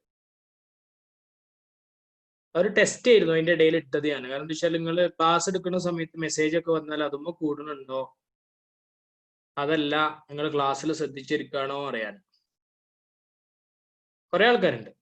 ഞാനിപ്പോ പേര് വായിക്കണില്ല, നിങ്ങൾക്ക് അറിയാം ആരൊക്കെയാണ് അത് എന്നുള്ളതൊക്കെ അറിയാം. അതിന്റെ ഇടയിൽ ഒരാള് പിന്നെ അതിൽ മെസ്സേജ് അയക്കാൻ നോക്കി, പിന്നെന്തോ വേണ്ട വെച്ച് തോന്നുന്നുണ്ട്. ഓക്കെ, അപ്പൊ ക്ലാസ് എടുക്കുന്ന സമയത്ത് ക്ലാസ്സിൽ ശ്രദ്ധിച്ചിരിക്കുക. നിങ്ങൾ ശ്രദ്ധ മാറിക്കഴിഞ്ഞാൽ ചിലപ്പോൾ ആ പറയുന്ന പോയിന്റ് ആയിരിക്കും ചിലപ്പോൾ എക്സാമിന് നമുക്ക് ഭയങ്കര മാർക്കിലൊക്കെ വരിക, അത് മിസ്സാവും. അപ്പൊ ആ കാര്യം ശ്രദ്ധിക്കുക. രണ്ടാമത്തെ കാര്യം, നാളെ മാത്സിന്റെ എക്സാം ഉണ്ട്. നാളെ രാത്രി ഒരു 20 മാർക്കിന് 25 മാർക്കിന് സിമ്പിൾ ആയിട്ടുണ്ട്. അതായത് സമാന്തര ശ്രേണി എന്ന പാഠത്തില് സംഖ്യാശ്രേണി കഴിഞ്ഞിട്ട് നമ്മൾ സമാന്തര ശ്രേണി ഹെഡിങ് എഴുതിയിരുന്നു. അത് മുതല് പദങ്ങളുടെ തുക, സമാന്തര ശ്രേണിയുടെ തുക എന്ന് നമ്മൾ ഹെഡിങ് എഴുതിയില്ലേ, അതുവരെ തുക എക്സാമിന് ഉണ്ടാവില്ല. അതുവരെ നമ്മൾ ഇതുവരെ ഡിസ്കസ് ചെയ്ത ബീജഗണിതം പദമാണോ, പദവ്യത്യാസമാണോ, അല്ലെങ്കിൽ ഇത്രാം പദം കാണുക, പിന്നെ പൂർണ്ണസംഖ്യ വർഗം കാണുക, അങ്ങനെ കുറെ ചോദ്യങ്ങളല്ലേ, അതൊക്കെ ആയിട്ട് ബന്ധപ്പെട്ട് നല്ലോണം പഠിക്കുക. നിങ്ങൾക്ക് 5 മാർക്ക് വരെ കുറയാം. 25 മാർക്കിന്റെ എക്സാം ആണെങ്കിൽ നിങ്ങൾക്ക് എന്ത് ചെയ്യാം, 20 മാർക്ക് വരെ ആവാം, അതിൽ കുറയാൻ പാടില്ല. അപ്പൊ ആ കാര്യങ്ങൾ ശരിക്കും ശ്രദ്ധിച്ച് നിങ്ങൾ പഠിക്കുക. 69 ആളുടെ ക്ലാസ്സിൽ ഇപ്പൊ 63 ആൾക്കാരായി. ആ ടീച്ചർ പോയി, ബാക്കി 68-ല് 63ആയി, 5 ആളുകൾ പോയി. അതേ ഒരാള് ഫോണിൽ ചാർജ് ഇല്ല എന്ന് പറഞ്ഞിട്ട് ഞാൻ കേട്ടു, അത് പറയുന്നത്. Hello sir. അജിൻ, ഓക്കെ പോയിക്കോളൂ അജിനെ. ഞാൻ കുറച്ചുകഴിഞ്ഞിട്ട് സാറിനെ വിളിക്കുക. Okay okay. പിന്നെ എനിക്ക് പറയാനുള്ള ഒരു കാര്യം എന്താ വെച്ചാല്, പിന്നെ നിങ്ങൾ ഇതുവരെയുള്ള ഓൺലൈൻ ക്ലാസ്സിനെ കുറിച്ചിട്ടുള്ള അഭിപ്രായം നിങ്ങൾ പേഴ്സണലായിട്ട് അയക്കണം, എന്തെങ്കിലും പ്രശ്നം ഉണ്ടെങ്കിൽ. കാരണം എന്താ വെച്ചാല് 2-3 ആളുകള് ഇനി ക്ലാസ്സിൽ ഇല്ല എന്ന് പറഞ്ഞിട്ട് പോയി. നിങ്ങൾ ഗ്രൂപ്പൊക്കെ നോക്കിയാൽ അറിയാം, ഗ്രൂപ്പിൽ നിന്ന് ലെഫ്റ്റ് ഒക്കെ അടിച്ചു പോയി. നമുക്ക് ഭയങ്കര സങ്കടമുള്ള കാര്യമാണ്. എന്താ വെച്ചാൽ നമ്മൾ ഇത്രയും നല്ല രീതിയിൽ ക്ലാസ്സുകളും കാര്യങ്ങളൊക്കെ തന്നിട്ടും പിന്നെ എക്സാമുകൾ നടത്തുന്നുണ്ട്, നോട്ട്സ് തരുന്നുണ്ട്, സെപ്പറേറ്റ് നോട്ട് തരാനായിട്ടൊരു ഗ്രൂപ്പ് ഉണ്ട്. അത് നമുക്ക് കണ്ടമാനം ഓരോ സംഗതിന്റെ നോട്ട്സ് കിട്ടുന്നുണ്ട്. നമ്മളെ മാക്സിമം നമ്മൾ ചെയ്തു തരുന്നുണ്ട്. അപ്പൊ എന്തെങ്കിലും പോരായ്മ നിങ്ങൾ ഉണ്ടെങ്കിൽ നിങ്ങൾ പെട്ടെന്ന് ക്ലാസ് നിർത്തി പോവുകയല്ല വേണ്ടത്. നിങ്ങൾ എന്താണ് നിങ്ങൾക്കുള്ള പ്രശ്നം, ഏതെങ്കിലും സബ്ജക്റ്റ് മനസ്സിലാവുന്നില്ലെങ്കിൽ, ഇപ്പോ നിങ്ങൾ പറഞ്ഞു ജോഗ്രഫി നിങ്ങൾക്ക് പ്രശ്നമുണ്ട് എന്ന് പറഞ്ഞപ്പോൾ ജോഗ്രഫിന്റെ സാറ് നമ്മൾ മാറ്റി. സാറിന്റെ പ്രശ്നം ഉണ്ടായിട്ടല്ല, സാറ് നല്ല ക്ലാസ് ആണ്, പക്ഷെ എന്തോ നമുക്ക് സാറിന്റെ ടേസ്റ്റ് പറ്റിയില്ല, അങ്ങനെ ഉണ്ടാവും. നമുക്ക് പറ്റാത്ത ചിലപ്പോൾ എന്തുണ്ടാവും, അങ്ങനത്തെ ഒരു ശൈലികളുള്ള ആൾക്കാരൊക്കെ ഉണ്ടാവും. അപ്പൊ അങ്ങനെ എന്തെങ്കിലുമൊക്കെ ഉണ്ടെങ്കിൽ എന്ത് ചെയ്യണം, നിങ്ങൾ പേഴ്സണൽ ആയിട്ടൊന്ന് മെസ്സേജ് അയക്കണം. ഈ ക്ലാസ് കേൾക്കുന്ന 62 ആളുകളും ഇന്ന് എനിക്ക് മെസ്സേജ് അയക്കണം വാട്സപ്പിൽ. എന്താണ് ക്ലാസ്സിനെ കുറിച്ചുള്ള അഭിപ്രായം, ഓരോ സബ്ജക്റ്റിനെ കുറിച്ച് നിങ്ങൾക്ക് പറയാം വേണമെങ്കിൽ. ക്ലാസ് അടിപൊളിയാണ്, സൂപ്പറാണ് എന്നതല്ല ഞാൻ ഉദ്ദേശിക്കുന്നത് കേട്ടോ. നിങ്ങൾക്ക് എന്തെങ്കിലും പ്രശ്നം ഉണ്ടെങ്കിൽ, ഏതെങ്കിലും പ്രയാസം ഉണ്ടെങ്കിൽ നിങ്ങൾക്ക് അത് ചെയ്യാം. രണ്ടാമത്, നിങ്ങൾക്ക് ഒരു ക്ലാസ് മിസ്സായി കഴിഞ്ഞാൽ അത് മിസ്സാവുന്നില്ല, പക്ഷെ നമ്മൾ എന്താ വെച്ചാൽ നമ്മളത് വൈകുന്നേരമായിട്ട് എന്ത് തരുന്നുണ്ട്, യൂട്യൂബിന്റെ അതേ ക്ലാസിന്റെ ലിങ്ക് ടീച്ചേഴ്സ് കുട്ടികളോട് ചോദ്യം ചോദിച്ചതടക്കം നമ്മൾ എന്ത് ചെയ്യുന്നുണ്ട്, നിങ്ങൾക്ക് അയച്ചു തരുന്നുണ്ട്. അപ്പൊ അത്രയും സൗകര്യങ്ങളുണ്ട്. പിന്നെ എന്താണ് പലരും പോകുന്നത് എന്നത് എനിക്കറിയില്ല കേട്ടോ. ഞാൻ പറഞ്ഞില്ല, നമ്മള് മാക്സിമം നിങ്ങൾ അന്വേഷിച്ച് നോക്കൂ. നമ്മുടെ ചുറ്റുമുള്ള ഇപ്പൊ ഇടവണ്ണ ആവട്ടെ, മമ്പാട് എക്സെ ആവട്ടെ, ഒതായിൽ വേറെ സെന്ററുകൾ ഉണ്ട്, അതാവട്ടെ അരീക്കോട് സെന്ററുകൾ ഉണ്ട്, ഇവിടെ എല്ലായിടത്തും നിങ്ങൾ അന്വേഷിച്ച് നോക്കോളൂ. ഇതുപോലെ ഒരു സിസ്റ്റമാറ്റിക് ആയിട്ട് ഒതായി എക്സാ അസറ്റിൽ സിസ്റ്റമാറ്റിക് ആയിട്ട് പോകുന്നത് പോലെ ഇടവണ്ണയും മമ്പാടും എക്സയിലും കൂടി ഇല്ല. അത്രയും സിസ്റ്റമാറ്റിക്. കാരണം ഒരാഴ്ചയിൽ നിങ്ങൾക്ക് എല്ലാ സബ്ജക്റ്റും കവർ ചെയ്യുന്നുണ്ട്. കെമിസ്ട്രി തീർന്നു, അടുത്ത ക്ലാസ്സോട് കൂടി മിക്കവാറും ഫിസിക്സ് തീരും. മാത്സ് ഒരു 2 ക്ലാസ് കൊണ്ട് തീരും. ഹിന്ദി ഒരു ചാപ്റ്റർ, അതിന്റെ വർക്കൗട്ടൊക്കെ ബാക്കിയാണെങ്കിലും ഒരു ചാപ്റ്റർ ഇന്നൊരു കവിത എടുത്തു. ഇംഗ്ലീഷിൽ ഒരു കവിത എടുത്തു. ഗ്രാമറുകൾ നമ്മൾ ഏകദേശമൊക്കെ കംപ്ലീറ്റ് ചെയ്തത് വീണ്ടും ചെയ്യും. നമ്മൾ ക്യാമ്പുകളൊക്കെ ഉണ്ടാകുമ്പോൾ ഗ്രാമറുകൾ ചെയ്യും. ഹിസ്റ്ററി ഏകദേശം ഇനി എടുത്ത അത്രയും കൂടി ഉണ്ടെങ്കിൽ, അത്ര ഇല്ല, അതിന് കുറച്ച് കുറവാണ്, ഹിസ്റ്ററി തീരും. ജോഗ്രഫി ഏകദേശം ഒരു ക്ലാസ്സും കൂടി ഉണ്ടെങ്കിൽ തീരേണ്ടതാണ്. ഇങ്ങനെ നോക്കി എല്ലാ സബ്ജക്റ്റ് നമുക്ക് ഉഷാറായിട്ട് കിട്ടുന്നുണ്ട്. പിന്നെ പലരും പറയുന്ന കംപ്ലൈന്റ് ഇതാണ്, ഞാൻ നിങ്ങളെ മുഷിപ്പിക്കല്ല, പലരും പറയുന്ന കംപ്ലൈന്റ് എക്സാ അസെറ്റിൽ അല്ലെങ്കിൽ അസെറ്റിൽ സ്ഥിരമായിട്ട് സാറന്മാർ ഉണ്ടാവില്ല എന്നാണ് പറയുന്നത്. ഒരു വിഷയത്തിന് 2 സാറന്മാരുണ്ടാവും, അത് ഉറപ്പാണ്. 2 സാറന്മാരുണ്ടാവും. പിന്നെ നമ്മൾ എക്സാമുകൾ നടത്തും, ഓരോ ചാപ്റ്റർ കഴിഞ്ഞാൽ എക്സാം നടക്കും. നല്ല ഇമ്പ്രൂവ് ഉണ്ട്. കഴിഞ്ഞ ഞായറാഴ്ച, അതായത് ഈ തൊട്ട് ഞായറാഴ്ച അല്ല, അതിന്റെ മുന്നത്തെ ഞായറാഴ്ചത്തെ എക്സാം വെച്ച് നോക്കുമ്പോൾ ഈ എക്സാമിന് നിങ്ങൾക്ക് നല്ല ഇമ്പ്രൂവ് ഉണ്ട്. ഏകദേശം 80% ആളുകൾക്ക്, 80-ലേറെ 82% ആളുകൾക്ക് 20-ൽ കൂടുതൽ മാർക്കുണ്ട്. 35-ൽ 20-ൽ കൂടുതൽ മാർക്ക്. കുറച്ച് ബുദ്ധിമുട്ടുള്ള കുറച്ച് ചോദ്യങ്ങൾ അതിലുണ്ടായിരുന്നു. പിന്നെ അതിൽ ഒരു ആൻസർ കീ തെറ്റിയതിനനുസരിച്ച് മാർക്ക് ചെയ്യാൻ തന്നിട്ടൊക്കെ ഉണ്ട്. അപ്പൊ നമ്മളിപ്പോ ഇങ്ങനെ കുറേശ്ശെ പഠിച്ചു പോയാൽ നമ്മൾ നല്ല ഉഷാറാവും. ഏകദേശം എനിക്ക് ഉറപ്പുണ്ട് ഈ ക്ലാസ്സിലുള്ള നമ്മൾ ഈ പറഞ്ഞ രീതിയിലൊക്കെ നിങ്ങൾ പഠിച്ചു പോവുകയാണെങ്കിൽ, ഇപ്പൊ മാർക്ക് കുറവാണ്, അതൊന്നും നിങ്ങൾ നോക്കണ്ട, നിങ്ങൾക്ക് സുഖമായിട്ട് A+ വാങ്ങാൻ കഴിയും എല്ലാ സബ്ജക്റ്റിലും. അതിലൊരു പേടിയും വേണ്ട നിങ്ങൾ. പക്ഷെ നമ്മൾ പറയുന്ന രീതിയിൽ നിങ്ങൾ നിൽക്കണം. നിങ്ങളെ പ്രയാസങ്ങൾ എന്തൊക്കെയാണോ അത് നിങ്ങൾ പറയണം. അപ്പൊ നിങ്ങൾ എന്ത് ചെയ്യണം, ഒന്നെങ്കിൽ നിങ്ങൾ ഫോൺ വിളിച്ച് പറയണം. ഒരു 10:30-ക്ക് ശേഷം നിങ്ങൾ ഫോൺ വിളിച്ച് പറയണം, അല്ലെങ്കിൽ ഒരു 10:45 ആകും, അതിന് ശേഷം നിങ്ങൾ വിളിക്കണം, എനിക്ക് ഇനിയും പ്രയാസമുണ്ട്. അത് വേറെ ആരും അറിയില്ല. അത് പിന്നെ എന്താ വെച്ചാൽ നമ്മൾ ആ സബ്ജക്റ്റിന്റെ സാറിനോട് ഇങ്ങനെ കുട്ടി പറഞ്ഞുകൊണ്ടൊന്നും പറയില്ല. നമ്മൾ അങ്ങനെ ഒന്നിൽ കൂടുതൽ ആളുകൾ അല്ലെങ്കിൽ കുറച്ച് ആളുകൾ ഒരേ കംപ്ലൈന്റ് പറയുകയാണെങ്കിൽ ആ ടീച്ചറെ കുഴപ്പമാണ്, അതുകൊണ്ട് ആ ടീച്ചറെ മാറ്റും, അത്രേ ഉണ്ടാവുള്ളൂ. പിന്നെ വേറെന്തെങ്കിലും പ്രയാസങ്ങൾ ഉണ്ടെങ്കിൽ, പിന്നെ ഏതെങ്കിലും സബ്ജക്റ്റ് ഫോളോ ചെയ്യാൻ കഴിഞ്ഞാൽ അതിന്റെ ബേസിക് ക്ലാസ് ഞങ്ങൾക്ക് വേണം, അങ്ങനെയൊക്കെ ഉണ്ടെങ്കിൽ നിങ്ങൾക്ക് പറയാം. അപ്പൊ നിങ്ങൾ ദയവ് വിചാരിച്ച് എന്താണ്, നിങ്ങൾ ഇഷ്ടമുള്ള സ്ഥലത്ത് നിങ്ങൾക്ക് പോയി പഠിക്കാം, അതൊക്കെ നിങ്ങളുടെ അവകാശമാണ്. പക്ഷെ അതിന്റെ കാരണം ബോധിപ്പിച്ചിട്ട് പോകണം. ഇപ്പോ ആ ലെഫ്റ്റ് അടിച്ചതിൽ 2 ആളുകൾക്ക് വിളിച്ചിട്ട് ഫോൺ എടുക്കുന്നില്ല, കട്ടാക്കുകയാണ്. അപ്പൊ എന്താന്ന് എനിക്കറിയില്ല. നമ്മള് ഇത്രയും കാര്യങ്ങളൊക്കെ ചെയ്ത് കൊടുത്തിട്ട് നമ്മളടുത്ത് എന്തെങ്കിലും മിസ്റ്റേക്ക് ഉണ്ടാവാം, ഓക്കെ. പക്ഷെ ആ മിസ്റ്റേക്കുകൾ നിങ്ങൾ പറയണം എന്ന് മാത്രം പറയാണ്. നിങ്ങൾ ഒന്നെങ്കിൽ ഫോൺ വിളിച്ച് പറയണം, ഫോൺ വിളിച്ച് പറയാൻ മടിയുള്ള ആളുകൾ അല്ലെങ്കിൽ പ്രയാസമുള്ള ആളുകൾ അറ്റ്ലീസ്റ്റ് മെസ്സേജ് എങ്കിലും അയക്കണം, ഇനിയും പ്രയാസമുണ്ട് എന്ന് പറഞ്ഞിട്ട്. ഇബാഷറിന് മൈക്കോൺ ചെയ്തേ. ഇബാഷറിൻ. ഹലോ. ബിൻഹാജിന് എന്താ പ്രശ്നം? 2 ദിവസമായിട്ട് ക്ലാസ്സിലില്ല, ഫോൺ റിങ് അത് ചെയ്യുന്നില്ല. ഓന്റെ ഉമ്മാന്റെ ഇതിലേനി ഓനെ ഇവിടെ ചേർന്നീനി അസറ്റില്. അപ്പൊ ഓന് അറിയണ എനിക്ക് ബിടെക്ക് പോകണം എന്നാണ്. അപ്പൊ അങ്ങനെ ഓക്കെ പ്രശ്നമില്ല. മൈക്ക് ഓഫ് ചെയ്തോളൂ. ഞാനത് നേരിട്ട് ബോധ്യപ്പെടുത്താൻ വേണ്ടിയിട്ടാണ് ഇപ്പൊ ഹിബനെ വിളിച്ചത്.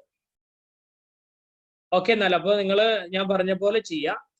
Okay, thank you.